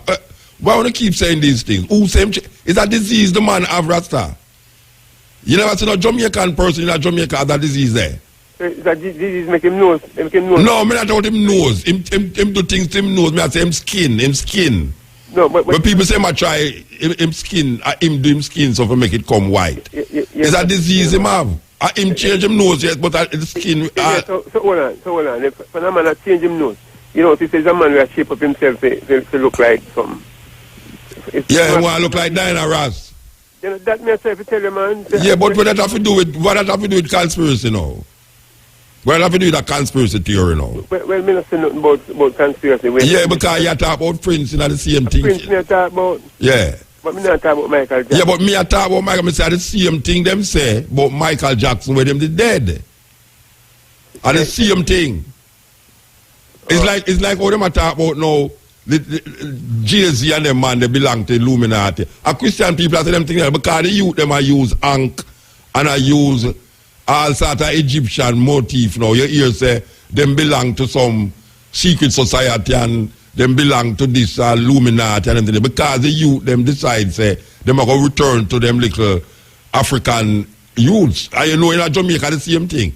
If you wear Ankh, me know when you have my shop, a little daughter come in at my shop and say the boss fire because she have a Ankh round her neck. So a devil thing that. Oh, that become devil thing. And that me ask you, or the same thing. That me say. No, hold on. But if you get, if you understand the reading. No, but the Christian people them not see it that way, the brethren. Christian relate Ankh and also the eye of Horus and all them things as devil things. I saw them see it. No, I don't understand that. Oh, you mean not understand it? No. Ignorance, no, you have to understand your ignorance. No, because I guess I know. You see the people them who talk about Jay-Z belong to this and Michael Jackson belong to this are some right-wing Christian conservative them, you know. Are some Christian people bring up them something there, you know. So hold on there. So on YouTube when them are showing certain things with them, I use homosexuality and all them things. No, you know, me not say watch out. Me never say them not use homosexuality. Me just say we have to watch how every time a black person become rich and famous, you hear say them is touch some negative things. And that me I say most of the time when you hear about these things, it's some Christian people that say these things because them not going the way of the right wing Christian them in America. From a man who get rich now, you're going to hear say, boy, right now, see there, some Illuminati make him get rich, you know, and him a devil worship and all them something there. People who have all Ankh. I like me, I know, me are the biggest, me go to be one of the Illuminati, me Illuminati, because a daughter question me the other day, one daughter who, she said, why I'm out the ring the way you have on for your finger, it must help you a lot, I look for that. I will tell you, no, it's a little daughter we just a come in and rasta tell you and I sing. She sing some nice song, but she look for my ring, my precious ring when I get me amber from Ethiopia, and my stepdaughter who is a jeweler make the Ankh and all that. True, me always a wear the ring because I love the ring. Yeah. She look at my ring like, you know, she want to address and attach some little supernatural Illuminati thing to it. Say, what do them people are Rasta? They don't understand about Illuminati. Man. No, but that may I show you, say people like all when them talk about what them call it, when the people them were the group of people them will come together. What the man them name again? Yeah. Forget the man. Eh? What them do? The man them will come together and people always suspect them. What them call themselves again? Yeah. I can't remember them name. Anyway. America them come from? No, man, it's a worldwide thing, man. The whole man belong to the organization. And them, and them always have on them ring and thing, you know. Freemason. Freemason. You ever whole heap of people look on the Freemason as some devil business and devil this and devil that you them don't know where go on the night. It's like them. So you don't know that them man never bring in the world like that. Which man them? Freemason. Me know. Me don't know. No, sir, me don't know nothing like that. Yeah, well, I tell you that. Who tell you that? Who you know that? Oh, me know that. Yeah. Let me read, man. Read it, which part? Which part you read it? Read it on the internet. Sure, you think you read by internet. Watch, man. You know what you read by internet? You know, say them man there. Me read that. Which them man there? Which them man there? You know, the man society, you know. Yeah, so what that mean? A man society, you know. Yeah, you know, so them deal with the Trinity. Them deal with the Trinity, you know, three man, you know. You know that. With three man, with Trinity, God the Father, God the Son, and God the Holy Ghost. Yeah, man. The Orthodox Church, the Ethiopian Orthodox Church deal with that. You never know. Well, maybe them turn it to them way. No, turn it which way? I don't see him in the name of the Father, Son, of the Holy Ghost, amen. It's Trinity. I listen, that's a name. You know what Haile Selassie mean? Yeah, man, boy of the Trinity. Then what is the Trinity we're talking about? You mean where the man I'm talking about? No. Haile Selassie name. The power of the Holy Trinity. What is the Holy Trinity that you're talking about? But that Trinity, me don't know if the woman involved in that Trinity. But it not involve no woman. If it involve a woman, yes. Yeah, but listen to me now, man. When you want to say it must involve and where it involve are two different things. May I say, the Trinity, where you just talk about the Freemason them I deal with. Yeah. Haile Selassie name. Yeah, it's power of the Trinity. What Trinity you think it a talk about? Then the same thing like what you just said, well, God the Father, God the Son, and God the Holy Ghost. So where are you now? Change up Haile Selassie name? No, can't do that. Okay, well that may I show you now, say, we have to watch how we view conspiracies and which part the conspiracy theory come from. All right, you may say to you know. Freemasons is an international thing, you know. You know, we are the New World Order. The New World Order. Yeah. I know that George Bush talked about the New World Order, which is globalization, which is Americanization, which is a group of men control the whole world. 1% of the population of the world control the other 90%. Yeah. And man have to do everything with them say. I mean, do everything with them say. One church and one government. They might try to make a one government, yes. They might make because they want people lose them sovereignty. Yeah. So you know we have that. Then that me just tell you a while ago, man. Yeah. But Freemasons, wait there. You ever read Haile Selassie? You ever read Haile Selassie's title yet? Yes, man, read it, man. The power of the Trinity, man. No, not him name. The titles where him have. You never read them out one night. That's why me I read it. Me I make all them name Asphalt read out. Must have 40 different titles. Just tell me two of them. Just tell me two of them. Negos? One of Negos? No, man, I say Negos. Me not talk about no Negos, man. Me I talk about the titles where white people give him. Yeah. White people of Sweden, Denmark, this Jamaica, doctor of this and that, doctor of that, grand order, grand night up to this and that. Which part I think them tiger they come from? The Freemason, man. Okay, then where you going? It's a terrible thing. You're going like say, because we don't know what is happening in there, so we start whole mystery on it. Well, anyway, them man. Freemason come clear from Africa, clear down in Egypt there, you know. You never know, say you have Freemasonry, different from European Freemasonry. Freemasonry, I know something where white people originate, you know. So adapt, certain people adapt it.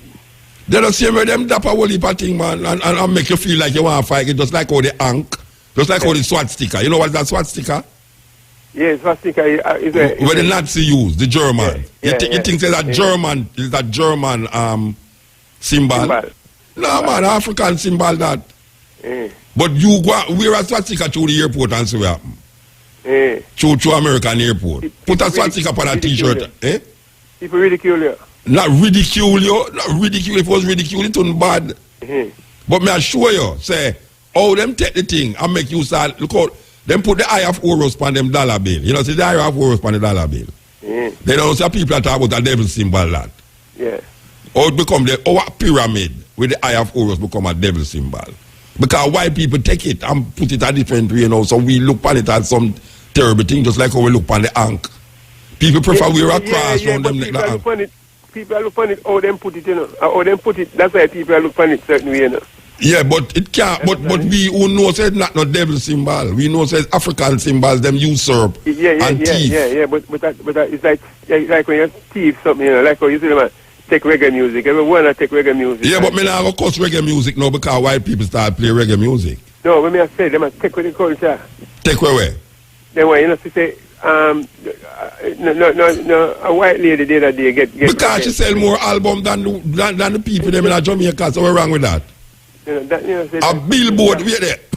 A billboard, you know, say when a Jamaican, wait there. When a Jamaican do reggae and them see it on the reggae billboard reggae chart, them feel good, you know. Yeah. All right. When them hear so them get nominated for Grammy, them feel good, you know. Yeah. And white people set up them something there, you know. Yeah, man. All right. So if white people set up the Grammy and white people set up the billboard, reggae billboard, and a Jamaican feel good when them music up on billboard, Why is it that them feel bad when a white woman make a reggae album and it sell enough and Billboard say this is the number one reggae album for the year? Why them feel bad about it? Let me tell you why now. Yeah. Because reggae music comes from Jamaica. Yeah, and what? So that mean what? So we and the king of reggae is Bob Marley. Yeah, so what that mean with the year? Then therefore it's supposed to be Jamaican reggae music and Jamaican singer left on top. No, but if Jamaica not sell the amount of music like where the white people them are sell, where you want them to? That's why them not understand. Where who not understand? The people. Which people? Whoever oppose it. The Jamaican people them? Yeah, we oppose it, yeah. Because yeah, well it's madness. They will them understand why the woman is the number one album of the year. I should take it more serious than no, not that you take it more serious. It's because the album sell more than all of the album. Them have come out the full music. Them have come out of Jamaica. You know, that man, because them not Jamaican, them not produce the right type of music. Then somebody a jump on it and I say, boy, Billboard this and Billboard that. Yeah, Billboard. Say them not have the right understanding of this. Oh, Billboard? Well, they come like say. Who not have the right understanding? Billboard are the people them who are criticize Billboard. The people them are oppose it. Oppose Billboard? Yes. Yes. That means say that too. Yeah, so Mr. Too, just like the ant. Yeah, we're the ant and them I tell you say. A devil thing. A devil thing. And them now research it and find out say. A foolishness. A African thing and of course a foolishness. A foolishness. Turn it different way. Yeah. That's why now we are when we hear Jamaican get nominated in a Grammy was set up by white people. Yeah. And we feel good. Say, whoa, see there, Jamaican get Grammy. But when Jamaican now sell the amount of music where we make it be feasible to say, yeah, this album is a Jamaican album sung by Morgan Heritage, we sell 500,000 for the year. Therefore, this is the reggae album of the year. Yeah. Right now, no reggae artist in Jamaica at this moment in time is selling more than a whole heap of white reggae group in America. Yeah. Like Soulja, like Round Nation, you have others. Them as outsell Jamaican. So if Billboard is looking at, you think if Billboard is say Jack Ure sell 50,000, them wouldn't say film album are the number one album of the year. You think them would have do that? Yeah, them would have do that. Them would have what? Them would have said. If it said more than the other artists that will get it. Them would have said Jack Ure album are the number one selling album. Yeah, so that's saying. Yeah, then that me I say no. So why them a get why these little Jamaican people I get anxious because a white woman come and sell how much album and Billboard say fair album and and I say whoa a foolishness. Yeah, a foolishness. Have the understanding needs have the understanding. You understand? Yes, them for make music. They tell them people they must make good music that it can go sell. Since America them are target America. Watch out, man. Me have album sell more than 10,000 in Africa. Yeah. Me have Africa. You're not about Itania, so. No, you're not. Because we don't release Itania, so me I show you. We don't release it just Africa. We release it. Yeah, but yeah, we have to do now. You're not a Billboard in Africa. No, we're not interested in a Billboard in Africa. What may I say? That might. We need to know which music are going on. You have one heap of artists. Watch out, man. You have artists who are selling millions. Watch out. You have 170 million people in Nigeria, you see? Yeah. If you sell 1 million record in Nigeria, you don't sell nothing, you know.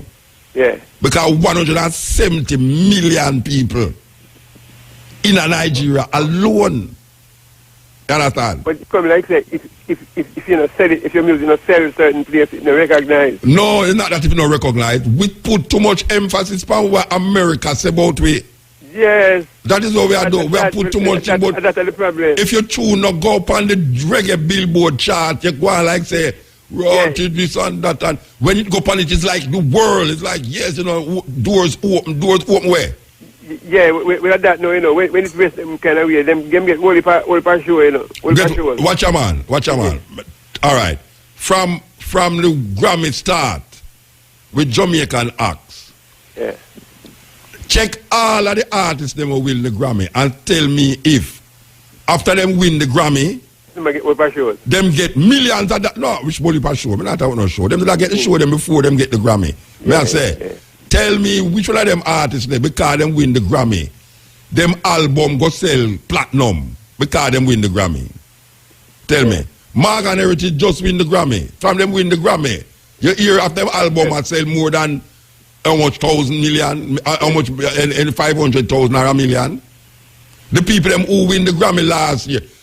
Watch a man, a joke business, man. A joke business. We for just do what we do and stop the damn foolish. Well, are you have to make them understand it? No, then we have make them understand. No, me I talk as no one. Yeah, man, no, man. Say, it come up now, so a lot of people are listen. Yeah, man, I talk about a conspiracy. Nobody have no conspiracy for make your tune sell a million. No, that's not a conspiracy. No, man, because when name there, Sean Paul, pure dancehall with no collaboration with no American. Yeah. Sell 5 million. Yeah. Not straight dancehall. And the only first dancehall album with straight dancehall with no collaboration upon it, and it sell 5 million. Yeah. What album the name? The one where they make. Dirty something. Yeah, Dirty something. Yeah. And when name Shaggy sell must have 15 to 20 million album. One album. Yeah. Yeah. Them man they know gone diamond and you get millions. Yeah. You understand? Sean Paul. Yeah, all right now. That was then. Then you have now one brethren, when name Egyptian. Yeah. Egyptian that day sell 500,000. Him get a goal. Welcome to Jang Rock sell 500,000. All right. So them tune there is exceptions to the rule. Yeah. All right. From them time till now, all the hype you hear are going about dance all this and dance all that and dance all that. Which artist right now I sell 20,000 album in a Jamaica, from Jamaica? Dancehall artist. Which dancehall artist that sell 20,000? Nobody not. But hold on. But for know how much album sell, no you tunes them go up and find out that. No, they have them way to find out. This, all right, it's the first time when me did I make album and I give record company. Yeah. You see, if my album ever sell 20,000, me feel like despondent, you know. Yeah. Me feel like, what, you don't want that 20,000? You feel weird because your album will sell 20,000. That ain't nothing. Yeah. No, if your album will sell 10,000, you're like you're a big superstar. It's like you're a big superstar. Your album sell 10,000 or that. Yeah. You see, because album now sell like first time, you know. No. Yeah, CD kind of out now. Everybody gone online and all them something there. Yeah. The other day, what's your name there? Prince. You know, Prince dead last week. Yeah. And him whole album them. Him have the number 1 and number 2 album on the Billboard. On YouTube. As how much? 60,000. 60,000 sell. All right. Yeah. What's your name there? Beyonce. Decide now she go do like Rihanna. Yeah. Rihanna Richard Stevens tune rhythm in that thing and it goes so boom, sell off. Correct. Yeah. When him did do it not go nowhere, you know. Yeah. All right, when she do it now, it goes somewhere.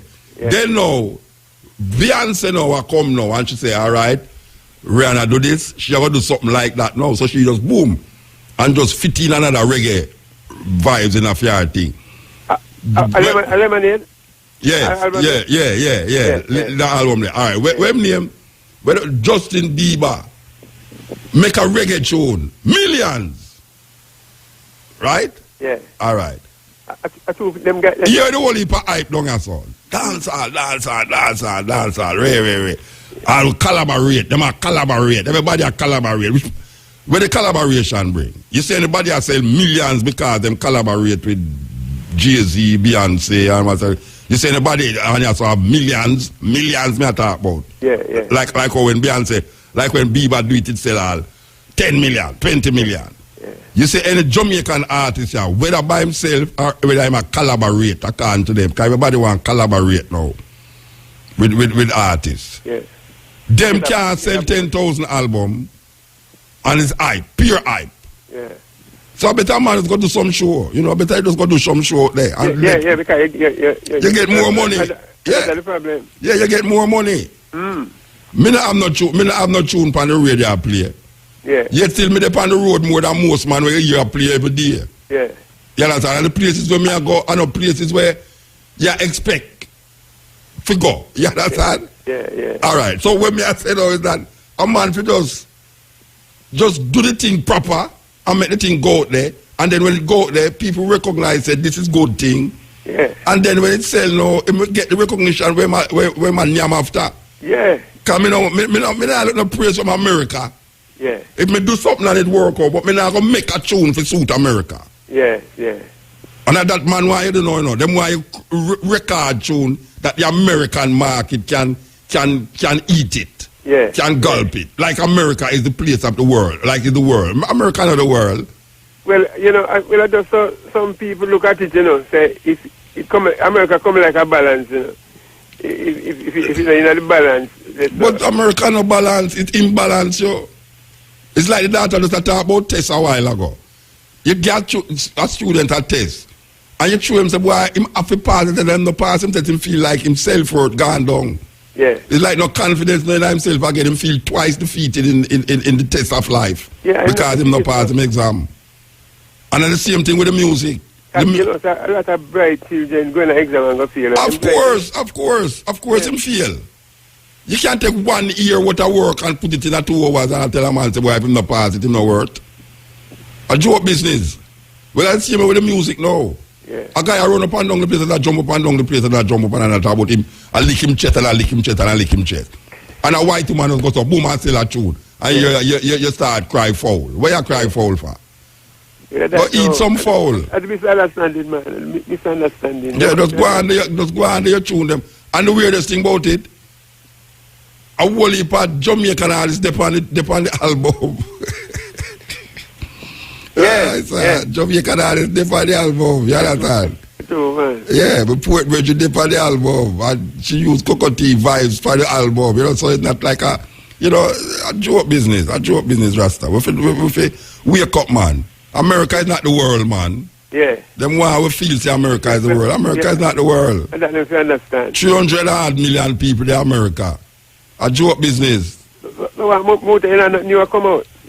If me have nothing new come out, me always have, when I say new, you mean music? Yeah.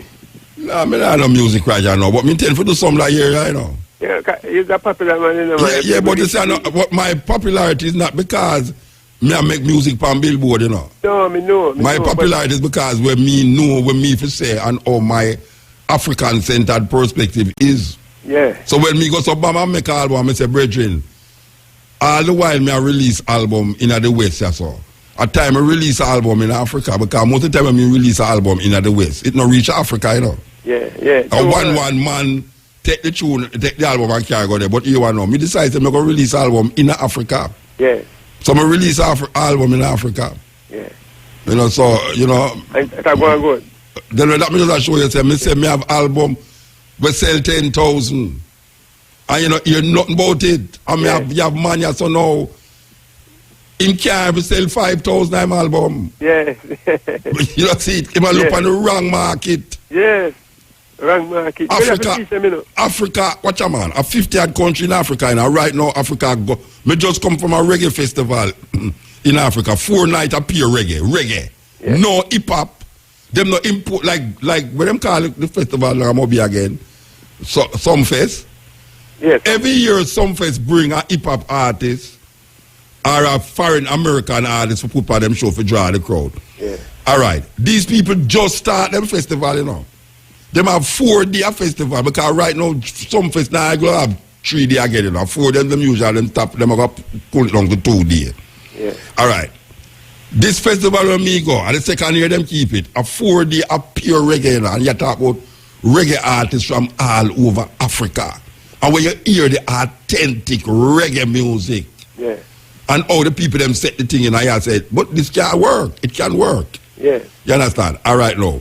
Why is it that those people should have been concentrating upon America when you have in a freedom country alone, you have over 20 million people. in a one country, not to mention the surrounded countries. Nigeria, Ghana, Sierra Leone, Guinea, and them places. You talk about the same population like America. Just right now the West Coast, they say, have more people than the population of America. So I as an African now, why should I now want to center my life and my creative ability upon a country like America when me have Africa to center my life on? No, sir. Well, at least you're aware of the thing, you know. You have the thing in that balance, man. You're aware. You know, Bob Marley say, we're going to play the music till it reach the right people. Yes. And the right people that reach in Africa. Yeah, man, reach the right people, man. Yeah, man, Africa the right people. Yeah, man, them say they're going to play till it reach the right people, man. Yeah, man. So, because, you know, some of you are artists, a lady artist, I mean, she come to Jamaica, you know, come from sharpen up, you know, and I tell you some man, she bad man, maybe she knew, I think she knew coffee, some coffee thing. The coffee from wait name, they don't talk right on the radio when we love the man. Yeah, man. You never did listen to the continent when we are buying at the studio. Yeah. Yeah, Sister Cafe. Yeah, I tell you. No, but you see, the thing with it, you know, is that them narrow down with perspective, you know, it's like African music. Yeah. We don't really listen to African music. It's if America start to incorporate African music in a them thing, they go so fast. It come down here, so. You see, if African clothes, you see, if them go at Fifth Avenue and them say a African outfit in a glass case, and when them look at all the television, them say Beyonce have an African clothes or something, you go see how fast them wear it down here. Yeah, that's what it go. It's like it's like America set how we eat, how we dress, how we have sex, how we spend money, what religion we have to. America do all of these things. That's what you call the New World Order, you know. Yeah. And the New World Order, that, you know. Yeah, man, shape up. Yeah, man. Them call it globalization, which is really Americanization. It's imperial capitalism at its highest. So, me don't know. So Muta, the man Donald Trump, you feel say he will win the thing? Well, I don't know, no, Richard. That brother there, I'm full of surprise, you know. Yeah. I'm full of surprise, I don't know. Because last night I look at him, see him win five states. Yeah. Straight, 5 states. Like him get hot now. No, him at all. But I tell you know what happened now. What happened?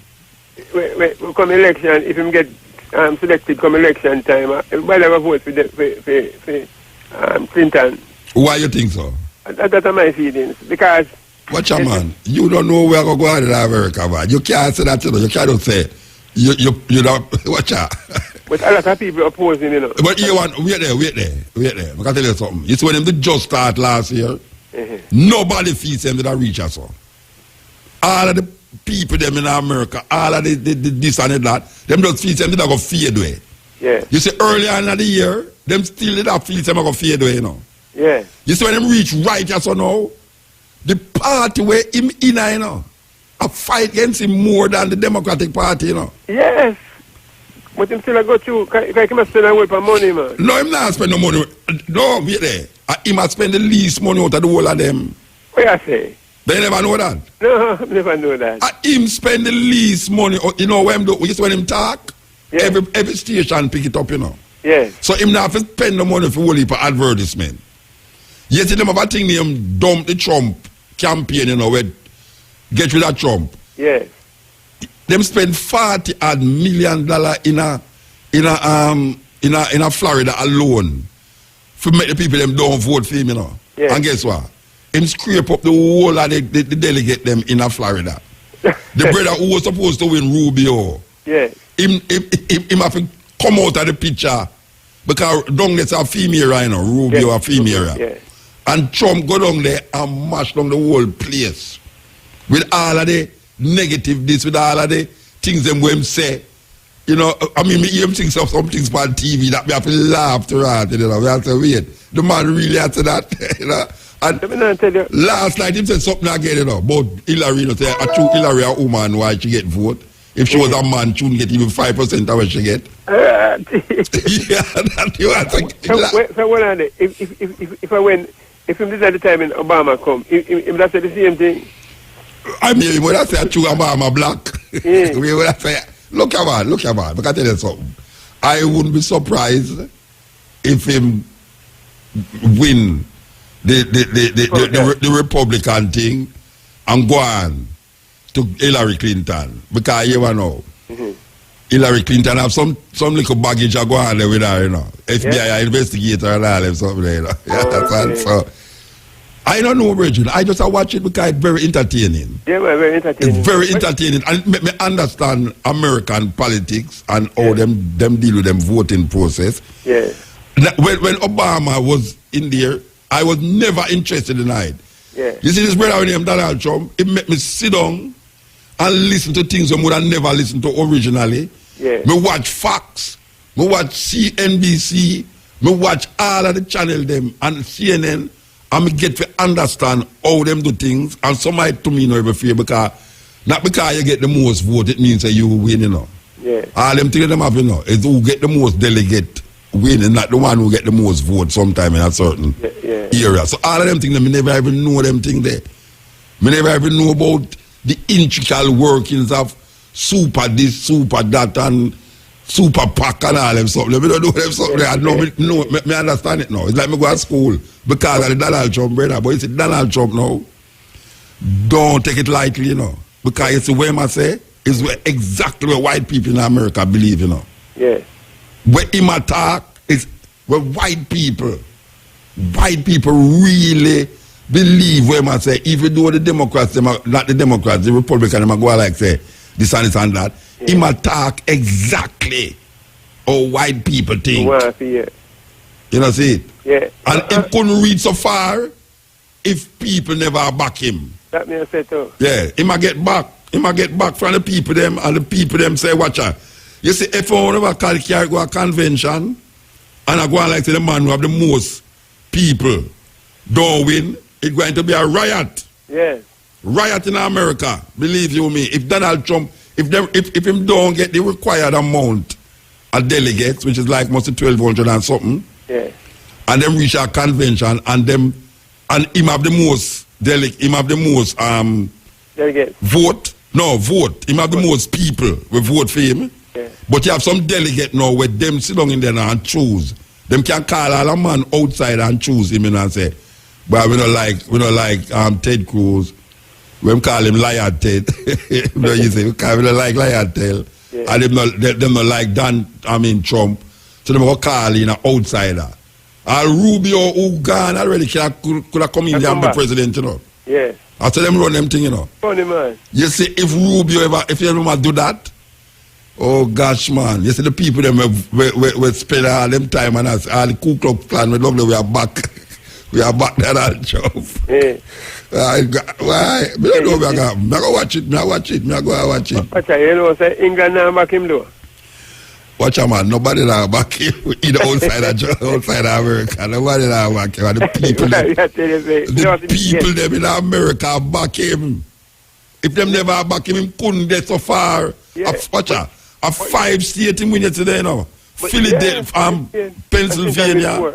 Pennsylvania, Delaware, Rhode Island, where did I told him again? Anyway, 5 of them win. Yeah. You think say nobody ever hey, watch out. I know only poor people are back him, you know. That's true, man. Church people are back him. Yes. Rich people are back him. Middle class people are back him. Illiterate people are back him, I tell you. But the first person who applied for presidency, never see so much controversy. Because the man wake up America, man. The man waking up America to show up America. Because him was part of this. Watch out, him used to bribe politicians too, you know. Yeah. And him say, anybody who take money from this big industry,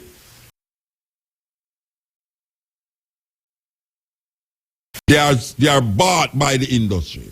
Yeah. So they decide what the politician must do or mustn't do. Yeah. Him don't have to take no money from them. Yeah. Him used to give money to them. Yes. So him know what I say. Yeah. him is an insider who is an outsider, you know. Yeah. yeah, that's so. Well grown, man. I tell you, I watch it. Actually, you don't know me watch this thing. I know that. It's really fascinating, man. Look, I'm a ground weed up now. It's about me. I tell you, rain and fall, you know. And it's too rain and fall. I say, chum, I'm going to weed out no. When I weed out no grass today, though, I watch TV. It's fun, though. It's a fun thing. Yeah. It's a fun thing. I don't know whether we're going to do any of that. I should ever win. I tell you, I don't know. They're going to assassinate him, Bridget. Yeah, watch it, man. They're going to assassinate him. A long time we attack, Bridget. Yeah, man, that's true, man. Yeah, all right. Yeah, man. Yes, this is the continent. Some man must vex out, you know, we attack so long. But it's a good talk, you know. We're not quarreling with one another. You know, some people, as him call you, so me have to ball out my throat all. You understand, that cuss. But we are the version of attack, you understand? Things and times. This is the cutting edge at IRFM. Kiddos Eye, here goes. Yeah, Joshua. Welcome back again, King. Yes, I'm there again, man. I'm there again. How you doing, man? Meet to you. Yeah, man. Give thanks, Joshua.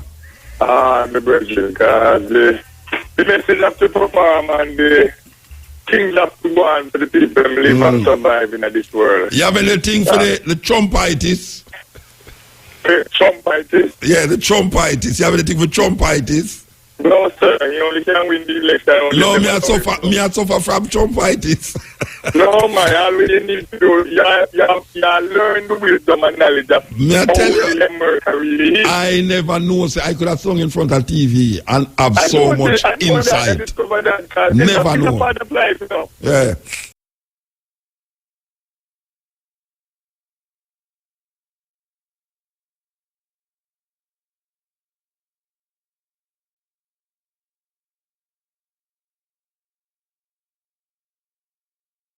Interested to them performing it.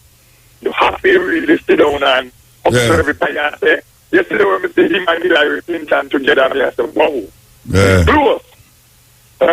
And if you love him, if I don't win it, and if he win it, you know, so as long as the world change. Well, because the thing then, where him not allow, him serious, because some things we're talking, most of the people them where, you know, want in the country.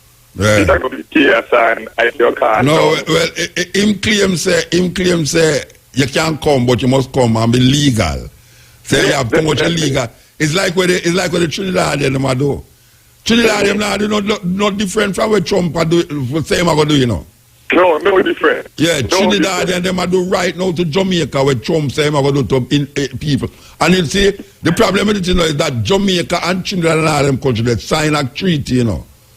Right, with the Caribbean. Yeah, and then now Trinidad them now I say them 20,000 Jamaicans there where it's like a burden for the Trinidadian economy. A lie them I tell you now. Lie them I tell you now. That is a lie. Lie them I tell you because you know the people them were stopped at the airport, you know, say it's not the turn back them vex about, you know. It's how them treat them in at the airport. Exactly, yes. And not only that, there's a whole incentive that I hear a lady complain about when them holding the Jamaica and them. Yeah, the woman that say a period to rot and them not take notice of it. Yeah, it's a very disrespectful show them treat the people them there. Yeah. And it's also in Barbados them do that too. Yes. Right? And the people in Barbados is like, I don't know, for some reason them always say Barbados don't like Jamaica. Them have a thing against so man. Them have a thing against so brethren. That's what, well, it always be, you know why? Now remember, can anything good come from Nazareth? Yeah, well, you know, we need some medicine for them. So definitely, we need some medicine. About before we touch some medicine for the people. Why you break up though? Oh, you break up so like your battery go dead. No man, my battery can't dead, man. Then you sound like you break up, man. When me say right now, this Friday I come in. I keep a seminar at my residence, number 12 Vermont Avenue in Avondale, where they will teach me and my people the natural way. Because every time I go in the hospital, the amount of sick people in the hospital is more than we can read. No, hold on. Tell the people about where you keep first and what time them for come and all that. The seminar starts 1 o'clock at 12 Vermont Avenue in Avondale. And we have a medical DVD. Which day? Friday the 29th. Friday the 29th at 7 Vermont Avenue, Avondale. Good. Starting at $3,000 cover fee for the people who want to learn the cure for disease. $3,000. Yes, sir. That's a cover fee for them can. Where the $3,000 get you? Where the $3,000 get you? What you get you? $3,000 get you is the information that you go and get when you come to the seminar. You can walk with a book and a pen. Suppose they have a simple illness that they want a recipe for, like high blood pressure. And you don't get no sample. You don't get no sample or nothing. Yeah, well, definitely we have one of the best vinegar in the world at the time, which is the mango vinegar. Okay. And each person can get a bottle which I won't be them free. Okay. And you don't have no Campari mixed with Guinea hen weed and all them something. Yes, man. All kind of things here. What we have the cancer-related medicine, diabetes, all kind of thing where the Guinea hen and those things cure. Okay. But I discovered now the marijuana now is some serious medication in the marijuana that's good for several diseases that people are going to get doctor for. You just find out that? You just find it out? No, man. I've been studying marijuana for the longest while, but for some reason this thing keep on lying to the people. I'm telling them that marijuana is a drug. Yeah. It is not a drug. Marijuana is a herb that cures many diseases, almost all human disease by alkaline in the blood chain. But it's a young marijuana plant. Yeah. That's what they use, the young one. The one with bud up and ready to smoke, it is too strong. Yeah. So the THC and the CBD.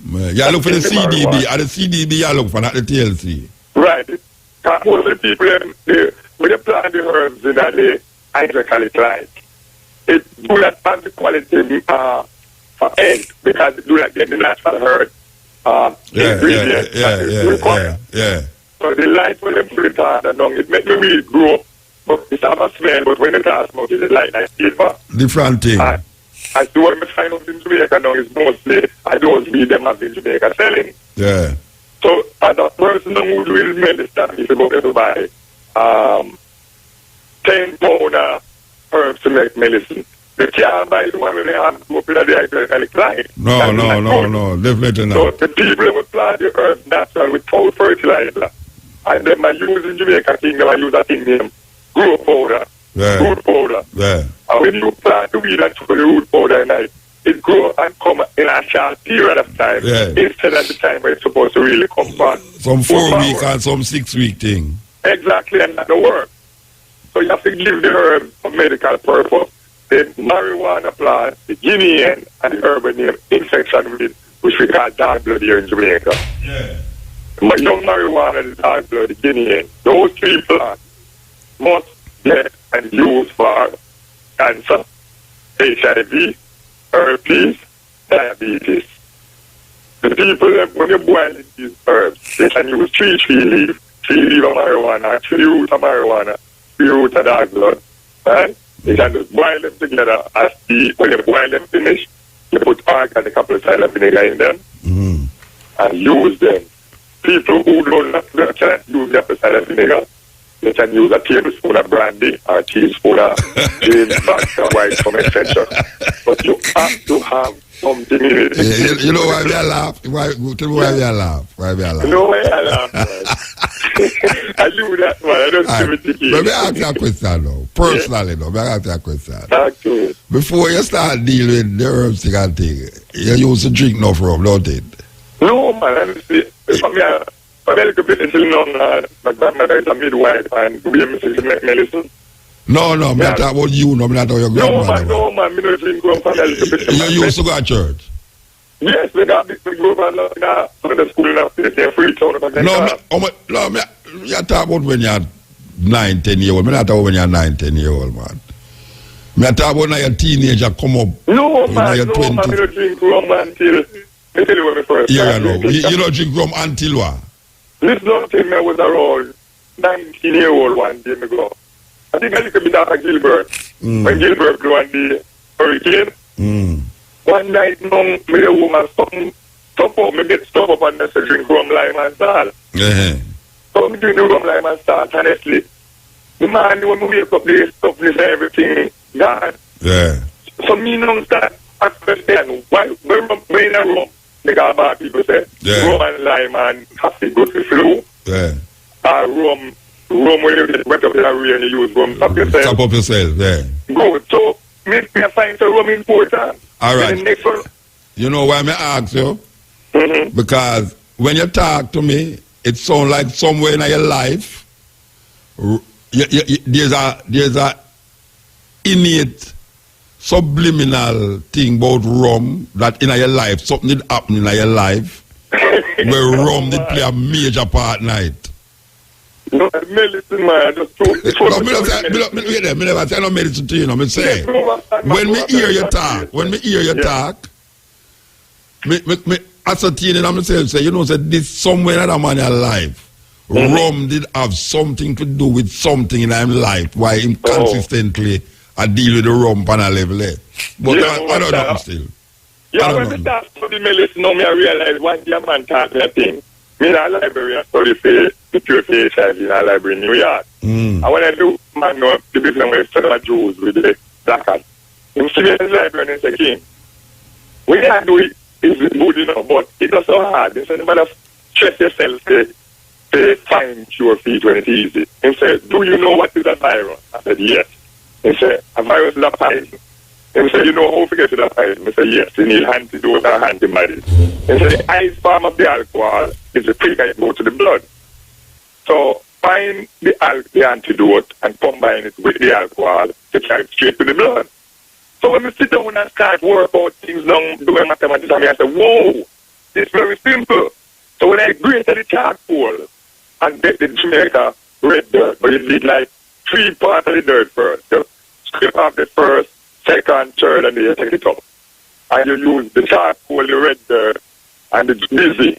And when we combine those 3 things together with the white rum as a natural antidote, I was stunned to see the effect that it has on HIV, the effect it has on herpes, the effect it has on several viruses that medical doctor claim cannot cure. And I'm wondering why they keep on telling people that these diseases cannot cure. When I take the marijuana and soak it in the white rum with the Jamaica garlic, right? And you can even put some ginger with it. And take it with 1 teaspoon dose of asthma. My make them explode, you know. My make them think it so like you can make the body explode. No, when you see them, just take a teaspoon dose of the child. I feel maybe the child young, you don't use a dropper. And you just drop 2 drops in that mouth. But underneath the tongue is where the blood vessel is and the herbs go straight into the blood cell. Right? And the liquid, when you go in the body, is better than they take the pill. Right? So the people that want to use herbs, is like, you know, when dark night, that's the only time they kill worm. Most of the people who suffer from cancer is a worm in the body named pinworm. So what you need to do is get medicine like the pumpkin seed, the papaya seed, the simicontract. Right? You can boil those 3 together, sweeten them to a syrup, and then use them to cure. Boil the pumpkin seed? No, you don't boil it. You blend the pumpkin seed. Oh, you're frightened me because you don't tell people to boil pumpkin seed. Blend them as a juice. When you blend them as a juice, now you strain it out and sweeten it to a syrup on it. And you take it, it's killing the parasite during the time of full moon. That's like 3 days before full moon or 3 days after full moon. Right? And everything works with nature. You have to work with nature. Parts Zone Auto Parts, 48th Street, Montego Bay, has reduced prices on body parts up to 50% off on all Honda, Mitsubishi, Toyota, and Nissan cars up to 2004. Call 971-7112. Opening hours, Monday to Saturday, 9 a.m. to 5 p.m. Virgin, sorry about that. Yep, no problem. The adverts with them type, God, you know, but go and talk a little bit more. Yes, so right now when we discover again now where the young soursop. When you get the young soursop and cut it up with the skin, and you get the beetroot and the black pepper, but you use the whole black pepper. When you blend those 3 ingredients with Jamaica brandy and red stripe beer, when you add the bicarbonate of soda to it, then what I discovered now is that it oxygenate the bloodstream. The black pepper helps the beetroot and the soursop to carry straight to the cells of the body. Let me tell you something. You know, my experience, let me tell you something about my experience. I'm not so big and into it like you, but you say beetroot. Yeah. If you juice a beetroot, I not with water, you know, like a chew a juicer. extra king. Are the best thing for high blood pressure. I'm going to tell you, but I tell you that are the best thing for high blood pressure. I'm me to tell you that. It's true. No, me not about no mix it with no rum and no alcohol. No, straight. The only thing wrong with the beetroot for high blood pressure, as I say, once you have the organic apple cider vinegar, just 1 teaspoon to the 6 ounce gas. No, but you don't have to put no vinegar in the beetroot. No, what I discovered is this, Muta. A lot of people, when they drink in the beetroot for pressure, when they give it to them without the apple cider vinegar, there's a king, they do not tell them. Alright? And they combine a tablespoon of apple cider vinegar with it. Then they call back 9 days after the king. People tell them drink, watch out. People tell them drink the beetroot and it not lower them blood pressure. Yes, without the apple cider vinegar. There's something wrong with the beetroot, brother. Come here, tell you, say beetroot are the best thing right now for lower blood pressure. Let me know. And you also know add the vinegar, you also say apple cider vinegar for adding there. Yes, not only that, the string bean and the lime juice with ginger bring down the pressure very fast also. The what? When the first one you say string bean? String bean. Yeah. Ginger. Yeah, and lime. And lime juice. Yeah, bring down blood pressure. Young coconut water, lime juice, and a carrot. You blend 1 carrot to use the coconut water and blend 1 carrot to a juice. Freeze the lime juice in that, drink it. The young cucumber, you blend out the cucumber to a juice and drink it also for the pressure. Would I prefer tell them for juice it in a juice, rather than blend it? No, but most people now have a juice, so you just put a little bit of water. They go buy one. After them health you talk about. Yes, after the health, but I tell you the honest truth, Mosa. Yeah. If you have in Jamaica, that people with health problem, most of them really don't want to spend money to take care of their health in the motor. Hold on, we have to move though, we have to move. But that's it, here we do. Yeah. Meet me, ASAP. All right, remind the people that we are talking about. Vermont, Number 12 Vermont Avenue, yes. This Friday, 29th of the month, beginning from 1 p.m. up to around 4 or 5. All right. We have a herbal seminar, cure whatever this is. Yeah. $3,000 cover fee. Visit me, we take care of the health. All right, love give time. Life and life is done. That's it, key. What do we see for your business? Success. Get there with Scotiabank Vision Achiever. Your business can be one of 25 to win a 17-week coaching program, along with mentorship, prizes from our partners, and access to a special credit facility. Visit our website, scotiavisionachiever.com for more details. Vision Achiever from Scotiabank. Your vision, our expertise. Man call Matrix in the house. I tell you, Matrix. Well, Matrix come in there and give me the med ball like the bottom to rotted. Matrix. No, I tell you. What Matrix? No, you really look like a skinhead for true, you know. I wonder if a chum say there.